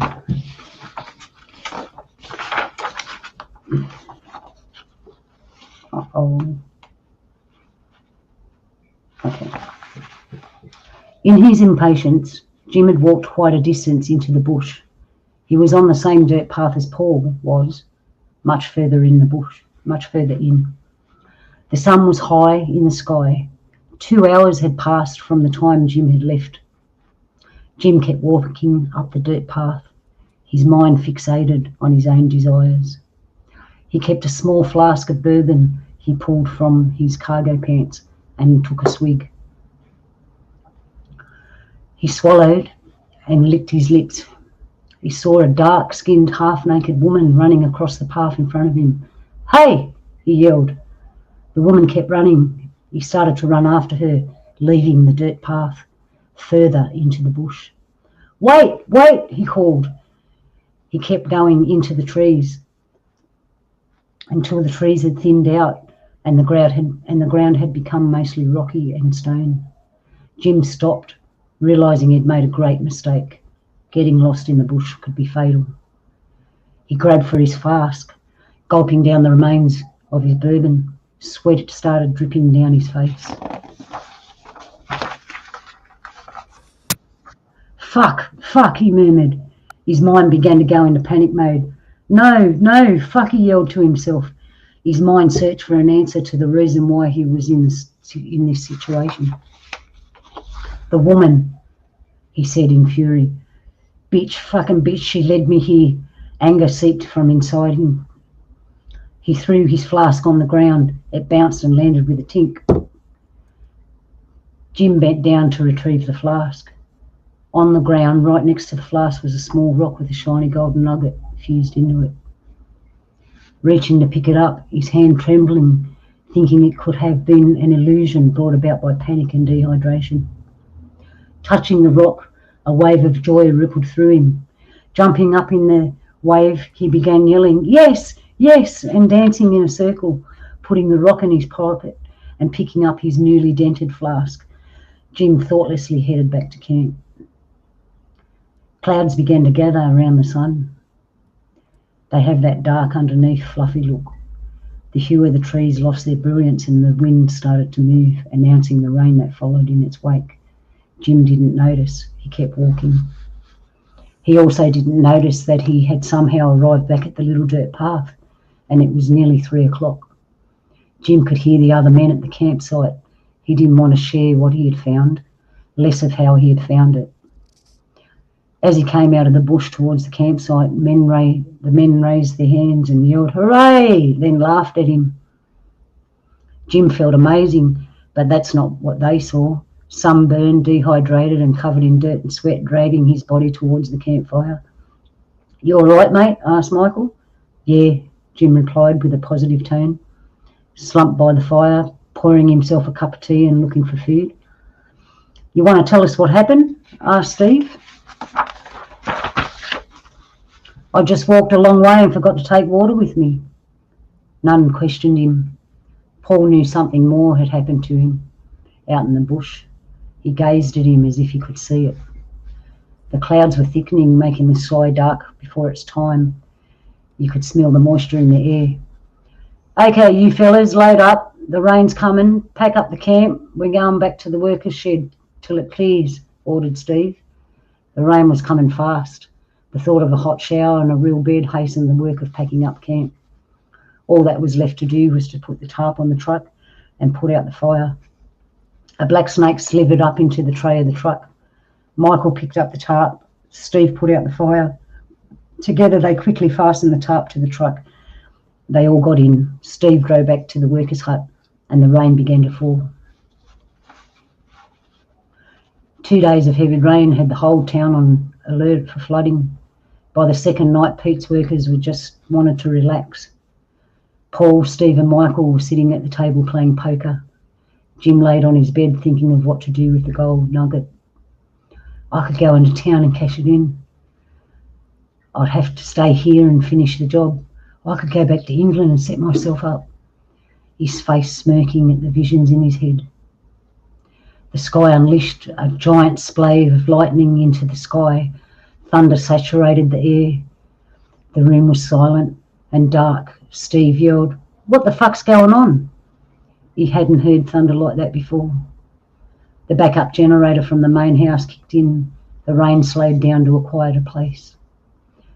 Jim got up off his bunk, walking past the window. He noticed a foul smell lingering around him, stating, "Can anyone smell that?" Sniffing to identify the smell. "It smells like wet dog, death and campfire." Paul and Michael bellowed out with laughter. "Something you ate, mate," Michael spurted out, still laughing. Jim became frustrated, grabbing a beer from the fridge, grumbling back to his bunk. The others continued to play cards. Steve could smell the odour lingering around Jim and knew it was a bad thing. Not wanting to alarm anyone, he said nothing. Jim lay in his bunk, tormented by voices barely audible but still tormenting. His thoughts turned to the gold. "I could stay here and find more. There has to be more." His thoughts drowned in imaginations of wealth and power, so vivid he drifted off into sleep without noticing. By this time the other men had finished playing cards. All the beer was gone, and they fell to sleep in their bunks and went to sleep. Outside, a small shadowy figure, slowly and silently, was moving up and down the side of the work hut. It turned toward the big old house, moving up the driveway, only to dissipate into the rain. That's the next slide, Bub.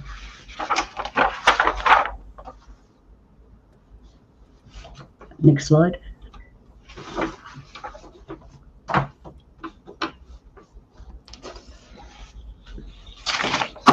Okay, we're on to chapter 6 now.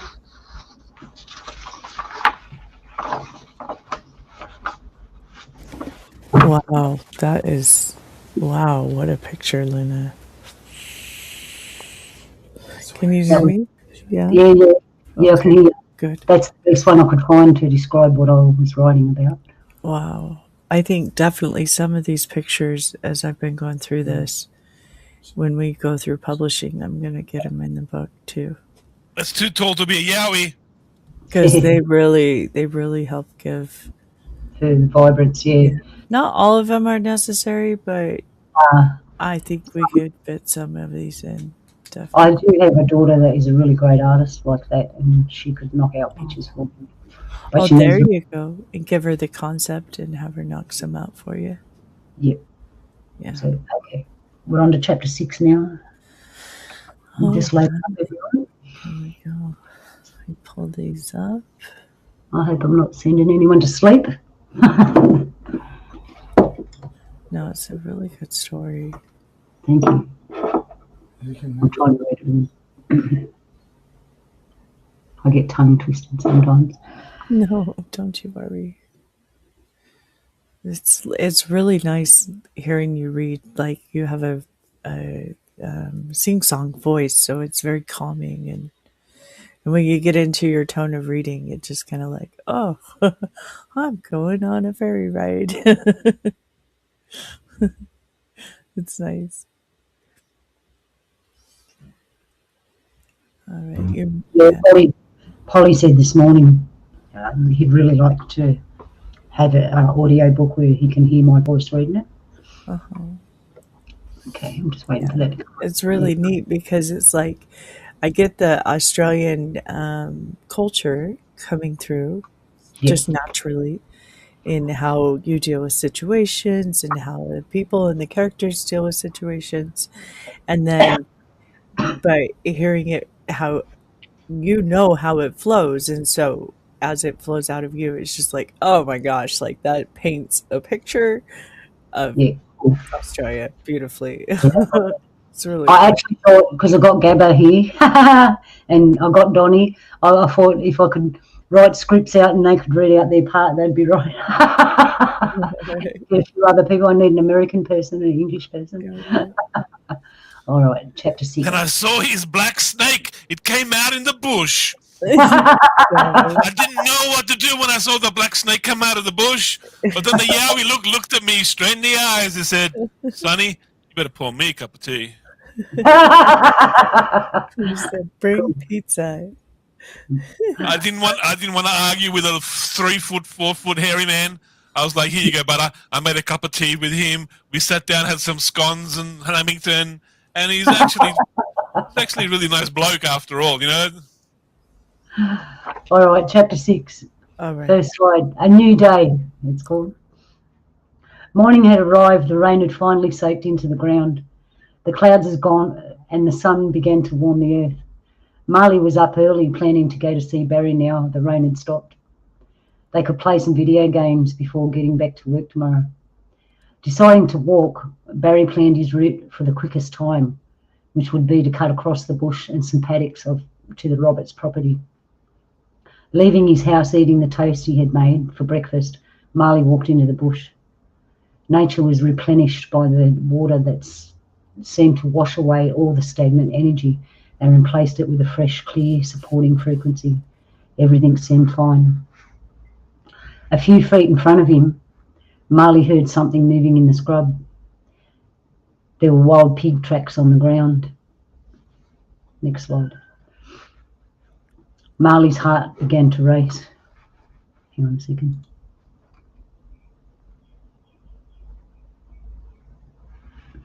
Marley's heart began to race.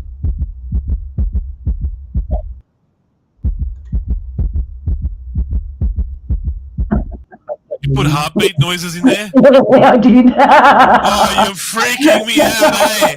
I'm like, whose heartbeat is that? Why can I hear their heartbeat? Have I got some like special cook? Got all quiet. You know what I mean? Like, did I get some special hunter skills and I upgraded? Now I can hear people's heartbeats. I'm like, what the hell is going on? I bet that was Scared the hell out of me. Don't do that stuff. Next time, that was warn me. good. Like, this next slide's going to have heartbeat noises. Don't stress out, I Gabbo. You got me good. You got me a good one. You got me a good one. Okay, Marley's heart began to race. He picked up a large pointy stick, ready for whatever was coming for him. You shouldn't be here, a voice yelled out. Mia came rushing out of the bush, jumping straight in front of Marley. Oh, you got me there, Mia. What are you doing here? Questioned Marley. I'm leaving soon, cuz. I thought I'd go for a last walk.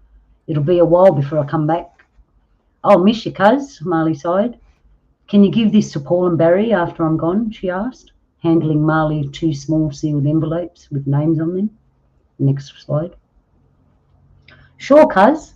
What's in them, he asked. Don't ask questions, my cuz. You know better than hey, said Mia, hugging Marley goodbye. Marley put the envelopes in his backpack. Remember, wait till I'm gone before you give them, okay? Mia insisted. Yeah, I will, okay, whined Marley as he walked away. The envelopes. Right to the envelopes in the house. Yeah. In the house now. Finally, Marley had arrived at Barry's place and noticed the work hut was quiet. The men were still sleeping. Vicky's car was in the driveway of the house. He went around the back. Barry, Pete and Vicky were having breakfast on the veranda. How you going, Barry? Want some breakfast? Pete asked. Sorry, I fucked that up. Should be, how you going, Vicky? Do you want some breakfast? Pete asked. No, thanks. Oh, yeah, it's Barry. Fuck. I mean, I'm lost in my own fucking story. How you going, Barry? You want some breakfast? No, thanks, but I'll have a cuppa, replied Marley. I fucked that up. I'll go back and fix that. That's an error. Anyway, I've come to pick up my picnic stuff. All right. Hang on, just let me go back. What brings you here? Marley asked Vicky. I've come to pick up my picnic stuff. Why, you got something planned? Vicky said with a murmur. Yeah, fun, Marley laughed. Yeah, added Barry. Pete gave Marley his tea as Uncle Donny appeared from around the corner, holding a coolamon full of leaves. Barry and Marley looked at each other quickly, getting up and going inside. Pete laughed, stating, "It's okay, boys. We don't need your help today." Vicky and Pete got up to join Uncle under the gum tree. He had begun to light the eucalyptus leaves. Quietly singing as the fire ignited the foliage, the smoke billowed from the small coolamon. They stood there silent for a while, watching it as it moved around them. It drifted up into the air, around the house, across the land. A small figure formed as the smoke floated over the ground and up toward the sky. "That'll do it," Uncle Donnie declared. Pete thanked Uncle, saying, "Things were getting a bit weird on the station." Vicky smiled, replying, "It's a new day. It's only just begun." Pete wasn't sure of what Vicky said, looking at Uncle Donnie with a dopey face. Uncle Donnie replied to Pete's silly look, "Auntie Winnie is coming in a few days, and she'll explain everything." "Okay," Pete replied. "Pete, do you know much about your mob?" asked Uncle Donnie. "Yeah, a bit. I know our totems, our country," answered Pete. "What about your bloodline?" Uncle was blunt. "Fuck, not enough," Pete said sadly. The conversation became a little tense. Pete's emotions started to rise to the surface. Pete's family were a part of the stolen generation, a time when the government forcibly took children from their families and placed them in government boarding homes, or put them up for adoption into other white families. Many children did not find their true families, and many of them died trying to get home. Those that did carried a river of generational trauma that flowed back onto the next generation. Vicky hugged Pete. Tears streamed from her eyes in silence as she absorbed his pain. The remaining smoke from the Coolamon wrapped itself around Pete and Vicky. In the background, the faint sound of clapsticks embraced the moment. The pain subsided and the smoke dissipated. Pete took a few steps away from Vicky, shaking the emotion off his body, and with a grin he said, "I didn't think I'd be having a DNA trauma day." The laughter cleared the air. Pete could sense the others knew something they were not telling about the whole situation. Uncle Donnie smiled at Pete. "I told you, son, Auntie Winnie coming. She'll tell you what you want to know." "And thank you, Vicky." "Yeah," Uncle smiled at Vicky in gratitude. Vicky stood there with her hands on her hips, looking up at the sky, digesting the moments that had just passed. She took a deep breath, noticing that the birds had stopped singing. "Okay, yeah," she nodded. "I'm going now. I'll see you fellas later." "Yep." She began to walk away, feeling she had forgotten something. Turning back around, she yelled, "I forgot my picnic basket." Looking at Uncle and Pete, she noticed two red eyes watching them from the edge of the bush. She motioned ahead to Uncle Donnie in the direction of the trees, whispering, "Gully Raker." Pete and Donnie turned their heads slowly to get the creature in view. All that they could see were two red eyes and a large silhouette. The Gully Raker sang out a soft, low, rhythmic hum, then vanished right there in front of them. The next few seconds felt suspended. Pete, Vicky and Uncle all raised their eyebrows. Pete was the first to speak. "Okay, so it's going to be a fun-packed week of weird shit, right?" "Yep," Uncle Donnie sighed.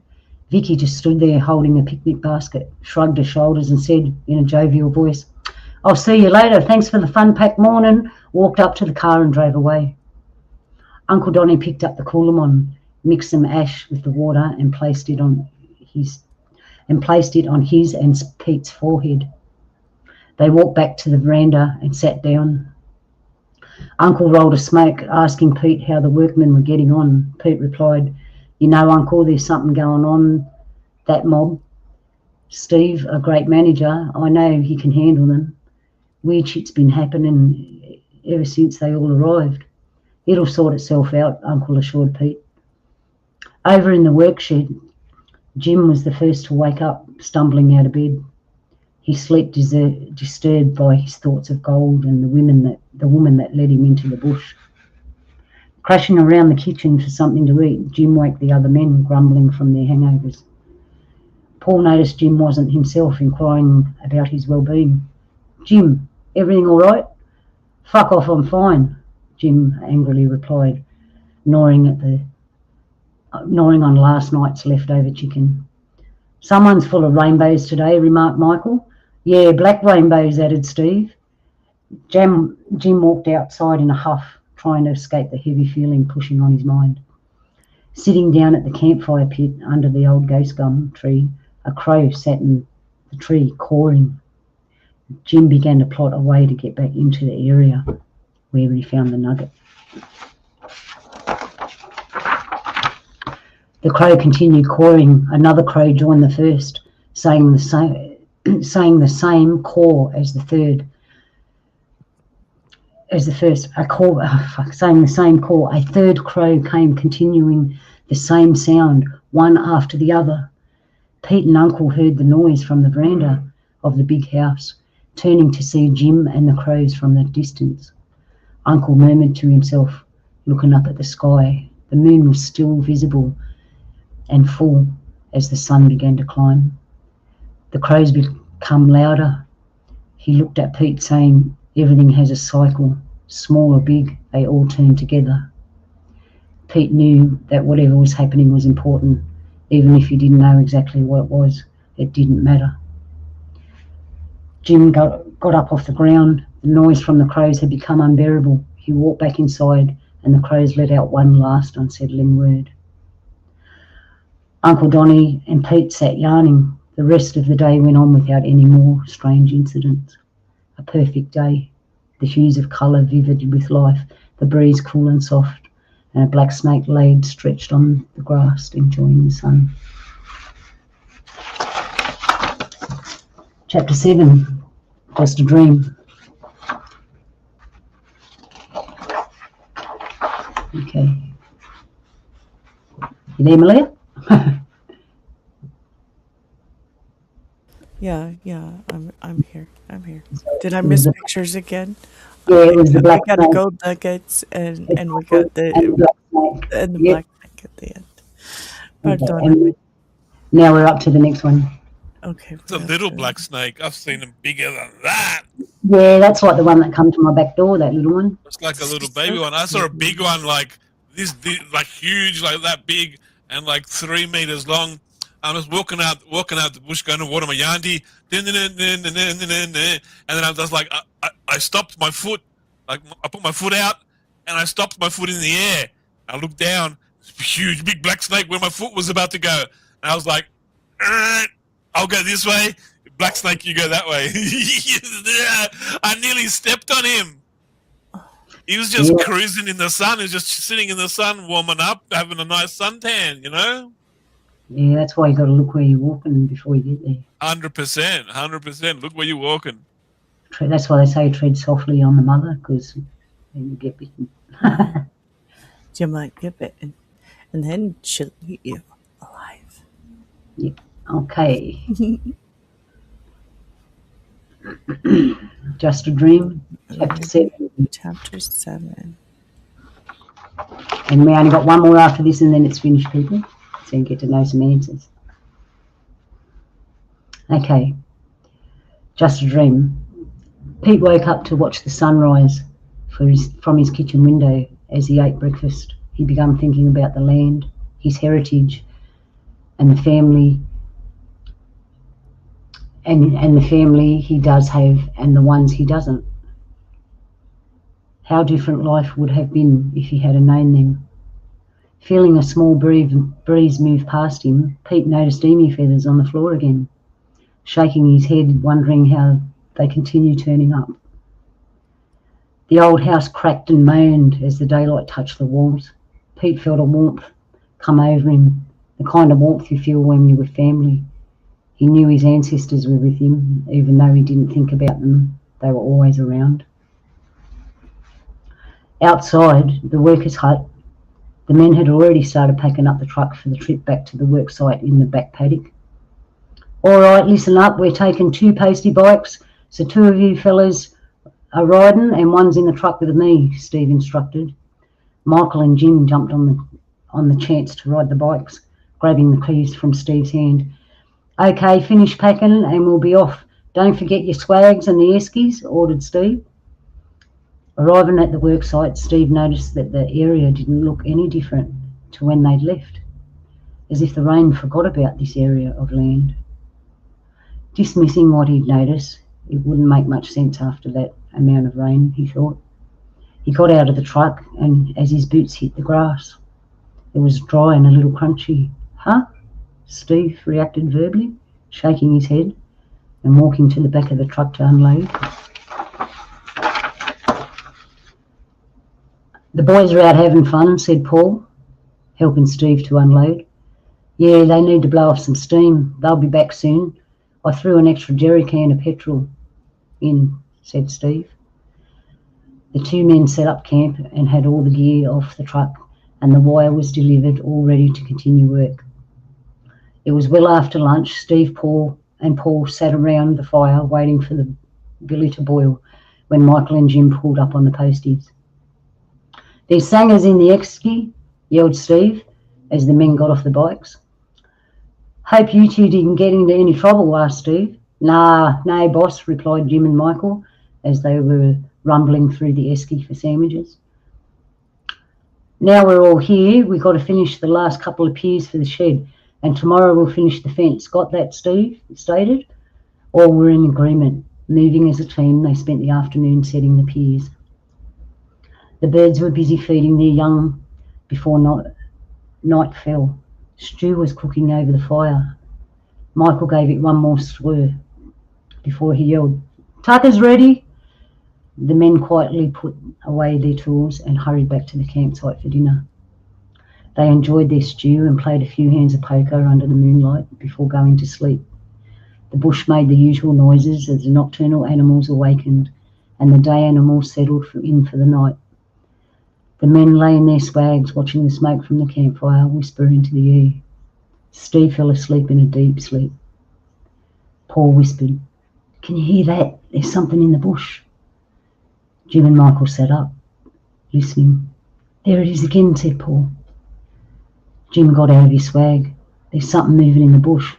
Fuck, it's her, Jim said, now walking swiftly towards the woman shadow. It's fucking her, he repeated. Michael and Paul had no clue as to whom Jim was referring to. Jim hadn't told anyone about his encounter with the woman. Instinctively, they followed Jim into the bush.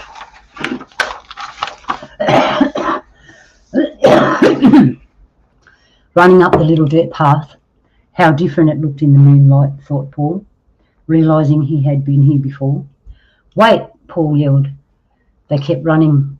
They could all see the woman in front of them, dressed in a string skirt, woven belt, armbands. Her body had pattern painted in white ochre, and her face was covered with emu feathers. She screamed as she ran past a very old campsite, the circle of stones around the fire pit embedded into the earth, and plants grew in the centre of the fire where it once was. Paul grabbed Jim by the arm, shouting in his face, What are you doing? Leave this woman alone. What has she done to you? Jim pulled back his arm and hit Paul, knocking him out instantly. Paul hit the ground with a thud. Jim looked at Michael, yelling, Come on! As he continued to chase the woman, Michael followed. What are you going to do when you catch her? Asked Michael as they kept running. Make her tell me where the gold is, replied Jim. Gold? What fucking gold? Michael yelled. Jim ran faster, leaving Michael behind, disappearing around the bend of the dirt track. Clouds had moved in front of the brightly lit moon, leaving them in a shadow of darkness. Jim lost sight of the dark-skinned woman. He stopped to catch his breath. The hairs on the back of his neck stood up. He felt a hand on his shoulder, small but strong. A shiver of fear rippled through his body. He yelled, Who's there? And stared open-eyed at the path in front of him, turning slowly to see who it was. He heard the words, Nobody, softly in his ear. He could smell the scent of dread. Startled as the woman appeared in front of him, her head snapped to the side as she smiled at Jim, her red eyes piercing through the veil of emu feathers. She reached out her hand, touching Jim's arm. Crushing his bones from within, he screamed in pain.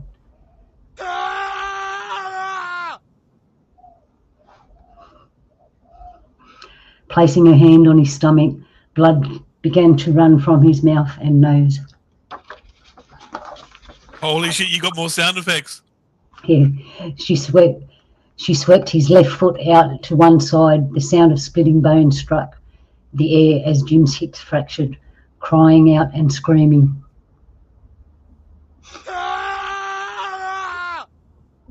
Finally, she put her hand on his mouth. In his mouth, he struggled to breathe. Jim fell to the ground, his skin slicing open as little cuts appeared.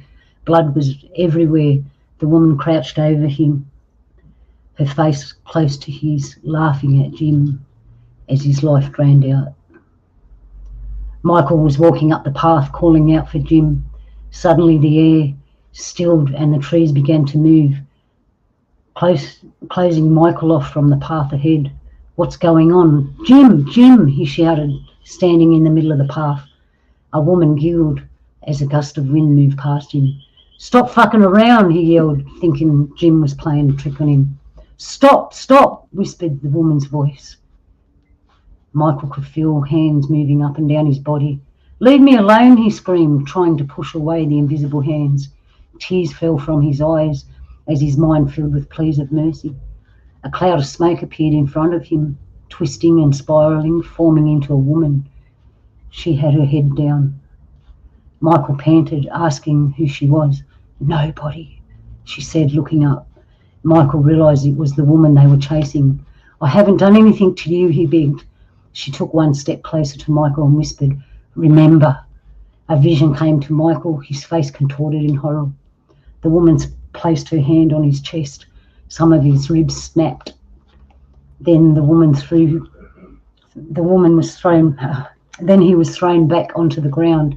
His head hit a rock and the blood flowed onto the earth. The woman began to sing in a language and slowly disappeared as the moonlight came out from behind the clouds. The breeze swept up the emu feathers and string across the ground. The nocturnal animals let out a chorus of sounds, and then everything went on about its business.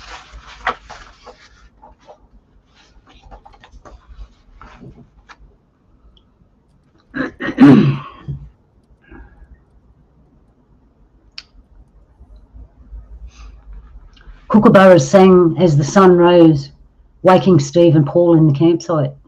Well, that was a good night's sleep, Steve said, stretching out his arms.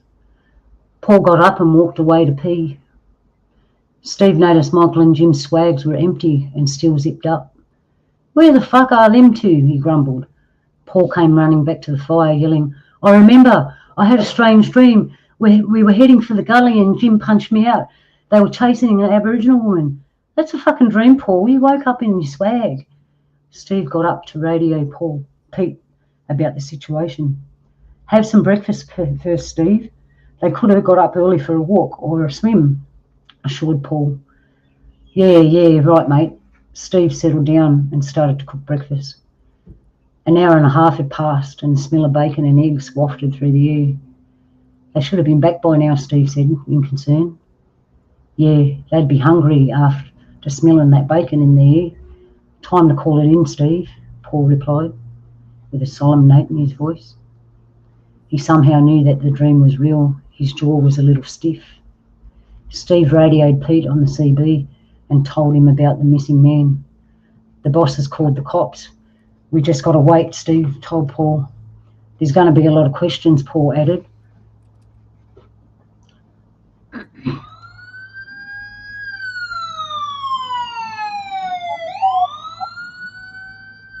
Run, the cops are coming. Run, Luna, the cops are coming, run quick. I know. All right, where was I? The cops are coming. Yeah. Sorry, I just lost my place doing that. Okay. Pete and Officer Jenkins turned up in the police four-wheel drive. Gunja coming. Yeah, Steve offered them a cup of tea. They sat around the fire and Steve and Paul told them everything about the day before. Officer Jenkins, you're making me talk black fellow officer. Officer Jenkins wrote everything down, asking, that's all that happened, is there? Is there anything you might have forgotten? A small detail, anything unusual? Paul glanced at Steve. Tell him, Steve said. What about the dream? Paul blurted. Yeah, about the fucking dream, brother, Steve said in frustration. What dream? Pete asked. All right, this is what happened, Paul exclaimed. The dream. Officer Jenkins listened with an open mind. After all the events in the past couple of weeks, he was ready for anything. The more Pete heard about the dream, the more he became concerned about Michael and Jim. jumping up, requesting a search party. Officer Jenkins radioed into the station. Within an hour, he had men searching for Jim and Michael. Marley, Barry and Uncle Donnie arrived at the campsite. "Dad, Dad," Barry called, running toward Pete. "No need for you to be here, son," Pete told Barry. "I brought him," said Uncle Donnie in a serious tone. "I'm here to tell you Auntie Winnie will be arriving tomorrow. Dinner at my house. Steve and Paul as well," ordered Uncle. The rest of the day was intense, manning the campsite for search party, making sure that there was enough water and food for them all. By 3 o'clock, they had found Jim and Michael near the old abandoned campsite. Their bodies were loaded into the ambulance. Officer Jenkins called out to Pete. "Can I have a word with you, please, Pete?" Pete walked over to Officer Jenkins, away from the others. "How can I help you, mate?" Pete asked. "Pete, did you see their bodies? How am I going to explain this? You know this will send the Detective Farron out again. The whole station is uneasy about this. I don't know what to tell you. Gully rakers and female apparitions doesn't fit your book," Pete stated. Officer Jenkins stared off into the distance, daunted at the thought of processing the case. "Okay, we'll pack up now, but the work here is going to have to wait till the investigation's over." "Sorry, Pete," said the officer. The site was packed and everyone went home. Police tape that was used to close off the area flapped in the evening breeze. The campfire was cold. Silence returned and a black snake slithered off into the bush. And the black snake went home. Yeah. Okay, last chapter. The finale.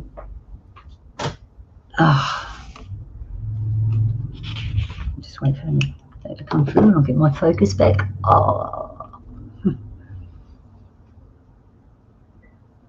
Do you like the sound effects, eh? Love the sound effects. I thought the gunja was coming. I was like, quick, run. Yeah. Well, normally they're going past the door, but I couldn't time that out right.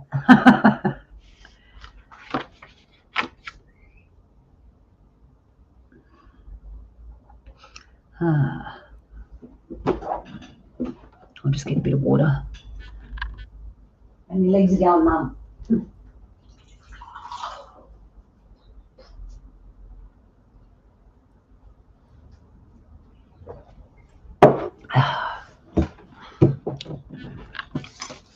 So today's all about, oh, here it comes. Okay, got that.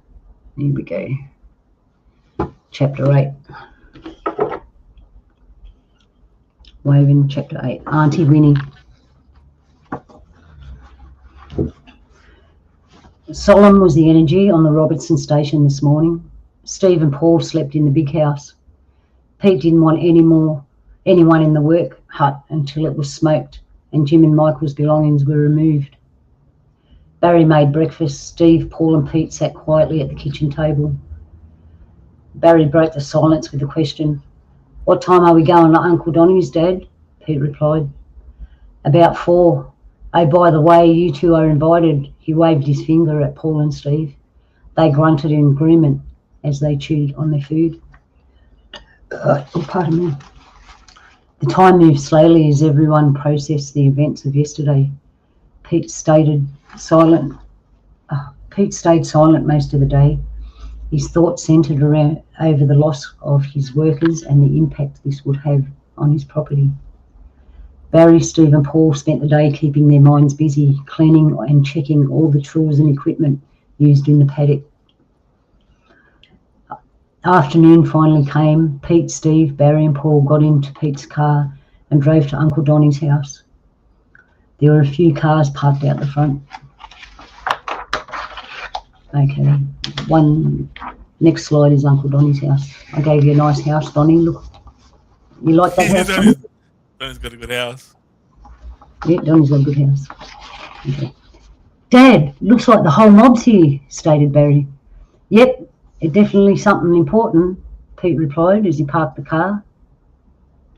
In the backyard of Uncle Donnie's house sat Auntie Winnie, Vicky, Marley, Uncle Donnie, and a few of Uncle Donnie's cousins and aunties and uncles who had lit the smoking Coolamon. One of the aunties spoke in language giving honour, respect and gratitude to the mother, creator, our ancestors and the elders. Then she sang and others played clapsticks during the smoking ceremony. The atmosphere became gentle and calm. Everyone took their place around the campfire. Kangaroo stew and damper were served for dinner, and Vicky had made bread and butter pudding for dessert. Out of the silence brought about by the delicious food, Auntie Winnie spoke. So it's time for you to understand what has happened here on this land. What I tell you is for you only, not to be retold. Got that? She said firmly, looking straight at Paul, Barry, Steve and Pete. Auntie Winnie continued. This story, the Dillybag woman. A long time ago, when our people were free, before the whitefellas came, there was a young girl named Darana. She was named after her grandmother, a powerful and kind, clever woman. Darana loved the mother and all that dwells on her. She learned to weave and she would sing to Creator and the animals while she wove. Her songs were so beautiful and magical, they attracted the gully raker, Garamara. Gully Raker. Yeah, who watched Darana grow into a woman. The gully raker loved her as if she was his own daughter. Now the whitefellas had come. Darana was married and had a son. She lost her husband in the frontier wars against the invaders. Auntie Winnie paused, looking at Barry, nodding her head in affirmation. Marley got up and walked over to Barry, handing him an envelope, saying, Mia wanted me to give you this after she left. Barry's eyes welled up as he opened the envelope. Inside was a necklace made from traditional string with dingo teeth, bound with string and spinifex glue. He recognised it from his past life and visions from the stone.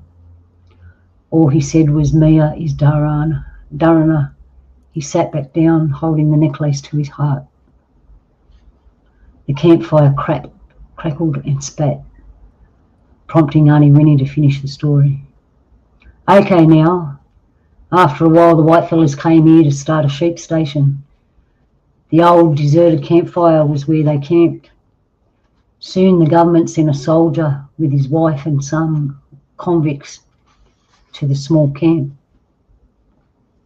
There's a picture of them too. One day Darana and her son came across the campsite. The men saw that she was alone with her son. Darana was nobody to them. The soldier's wife was returning from the river when she saw the look on the men's faces. She stopped Darana as she walked past and whispered, I'll keep your son safe, you need to run. Darana could see kindness in the woman's heart. She handed her the boy and began to run up the dirt path toward the gully. The men chased her. Darana's screams were heard by the gully raker, Garamahara. By the time he found Darana's body, it was broken and bleeding. The gully raker screamed into the sky and took Darana back to his place in the gully. The woman that helped Darana took the boy out into the bush and called for Darana's people to take him. The clever woman heard her, thanked her and took the boy to safety. The next day at the campsite, a white man came to see the woman.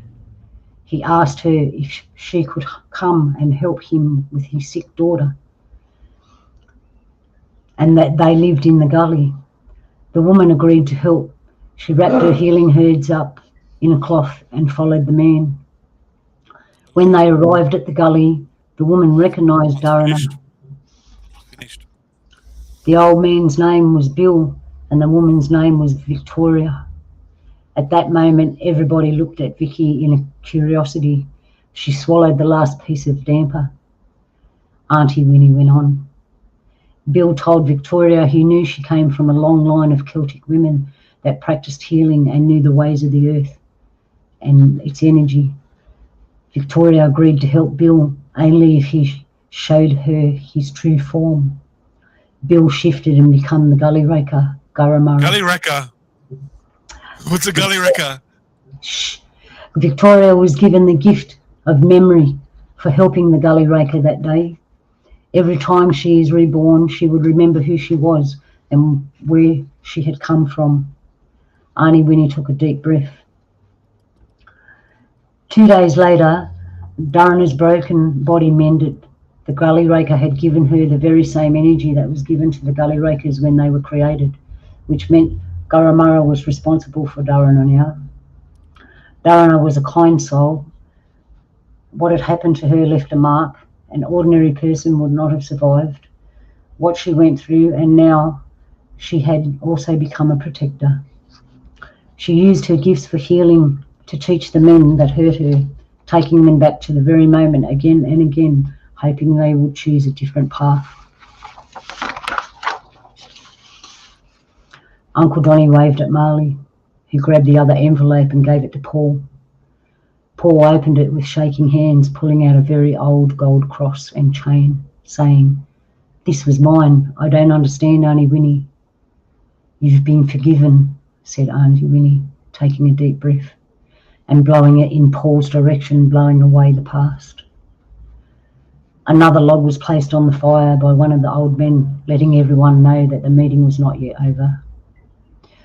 The flames rose and danced in the air, clearing the atmosphere of emotion. Everyone was silent, and a small gust of wind moved past the fire, leaving behind the emu feathers as they fell to the ground, and the fire brightened. "That's Mia, isn't it, Dad?" asked Barry. Pete nodded his head in agreement. The mood of the evening became happy as all the worries of the past weeks faded. Auntie Winnie called Pete over. "There's one more thing I need to tell you, Pete." Old Aunt leaned over and whispered in Pete's ear, You need to go and have a yarn to old Bill and find out who you are."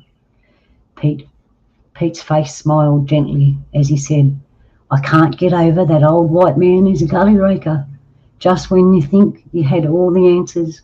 Auntie Winnie laughed. "Ha ha!" Hiding in plain sight, they laughed together. The night went on till the fire died out and quiet filled the air. One by one, everyone went to bed. The possums scampered around the yard, bats flew silently in the sky, and a black snake curled up underneath the veranda. The next day, Pete took Barry and Paul home. Needing some quiet time, he decided to go for a walk and check some fencing along the way. All seemed ordinary till a giant kangaroo hopped past him, making Pete stop in his tracks. Looking up along the fence line, he saw old man Bill just waiting. Yeah, he knew I was coming, Pete thought to himself. "Yama, Pete, it's time to yarn, nephew," old Bill said in his deep, rusty voice. "Yama, Garamara," replied Pete. They sat under a gum tree, and old Bill spoke of many things that were and are and to be. Pete asked Bill, "What happened to Jim and Michael?" Bill put his hand on Pete's head, saying, "We are always watching, nothing truly ends," and became the gully raker, giving Pete a vision of the future so he could see for himself. He saw Tamworth Country Music Festival, and the town was alive with people enjoying the day. Jim and Michael had booked a hotel room for the week. They had waited all year to attend. They decided to go to the markets full of musicians and all kinds of stalls and displays. Stopping to see the reptile exhibition, they stood there watching the black snakes slithering around in the open enclosure. Behind them was a lady. She tapped them on the shoulder. As they turned around, Michael and Jim's blood went cold. They were confused and afraid, looking in the eyes of the woman dressed in traditional Aboriginal clothing and ochre. With a strange smile, she held up a hand and asked, "Would you like to buy a dilly bag?" The end. The last slide, love. The last She was slide. the gully ranker. She was the gully ranker. She got him at Tamworth Country Music Festival. Yeah. Thank you, everyone. I hope you enjoyed that story. Wow. Wow, that was spooky, that last part. It's terrifying. Now can't go to sleep. This is being like the gully ranker could be anybody. Haha. Yep. The gully raker could be anybody. So so there you go. Test. You got to Yep. burn some eucalyptus leaves in the cooler bark. Burn some eucalyptus leaves, and the gully ranker can't resist. His eyes will turn red. Okay. I'll put the thing in the chat room if anyone wants to say anything. They can come up and say it. Oh. I'm going to go and get something to make my voice. Oh, right. Good story. Thanks for reading that. I hope everyone enjoyed it. I think it's a true story. I think the gully ranker is real. Luna, I gotta jump off here. I gotta run down to the store really quick and stuff. Yeah, you're right. Yeah, thank you for helping out. Eh? It was wonderful. Thank you for having me. And you go to the store and you see red eyes. I'm sure Sid. I'm sure Sid recorded it because he wants to listen to it. So don't worry. Okay. And I want to listen too. So.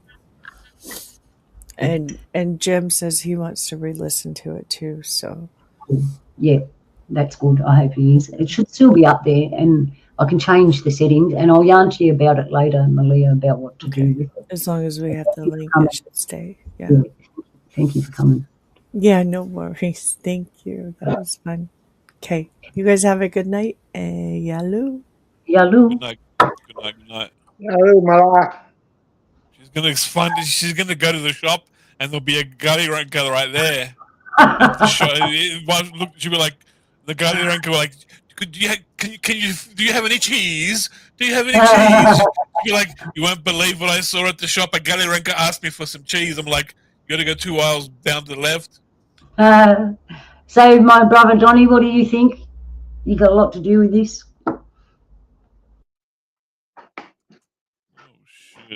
What was that? I said, what do you think of the story? Yeah. I said, what do you think of the story? You got a lot to do with it. Yeah, I reckon we got to the point. You still there? Yeah, I'm still here. Must be on mute. Oh, thought I was on mute. You're on mute. No, you're not. You'll be back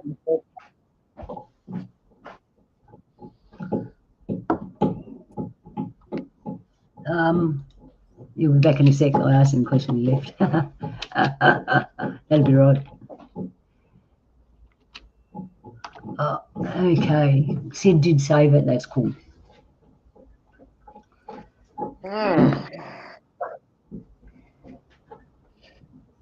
The only trouble is I've missed some of it because it was my phone was cut in and out.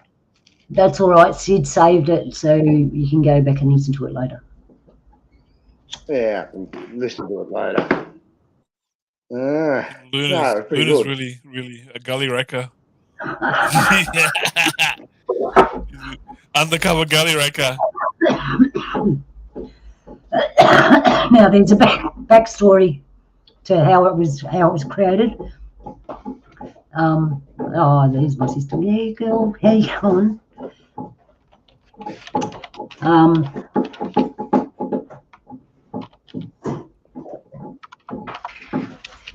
All right, so there you go. I've got nothing more to give you, people. I'll wait for Donnie to get back in case he wants to say something. You back, Donnie? I'm back here now. Yeah, you got anything to say, bro? Well, I reckon it was pretty good. Like I said, I missed out on a few things there, but like I said, the phone there was cut in and out. But it looked like it came together pretty good, sis. It did, with your help. So that part that was I bought on men's business, that was you gave me half that idea and I just put it together. So yeah. I reckon I'll leave it in, but if somebody says something, if it's borderline bar men's business, we might have to cut that part out. We'll see what happens. Yeah, I'll probably cop flack for like half a dozen things in there. But that's okay. Yeah, so that's all I've got for you. Like I said, I've been online now since 5, 6 o'clock this morning. And I'm ready to get off. So yeah, I hope everyone enjoyed that. It was just a made-up story, like I said. There were a lot of synchronicities in real life, but it had nothing to do with... Based on true stories. Yeah. Well, some of them are my experiences, and I've got a right to write my experiences to a certain degree, and then other parts of it are made up. So, and it's up to the listeners to think what's real and what isn't. We're still live. Yeah, we are. I can end the stream. If anyone wants to jump on, I can end the stream. We can have a yarn. I'll make that open to that. If you want to jump on, you just click the StreamYard address, what is in the chat room, just a few bits up. If you scroll down. So if you say the story about the little hairy man is just a fiction story, that won't get them in trouble. They won't be upset with that. I don't know. I don't know. You fellas are the only ones who heard the story. I don't know. And part of writing the story was having the attitude of not worrying about what other people think, just to write a story that people would enjoy from an Australian perspective. So that was mainly what it was. So I'm surrounded by little hairy men over here. There's heaps of yowies around here. If I went out in the bush looking for them, I'd probably see them.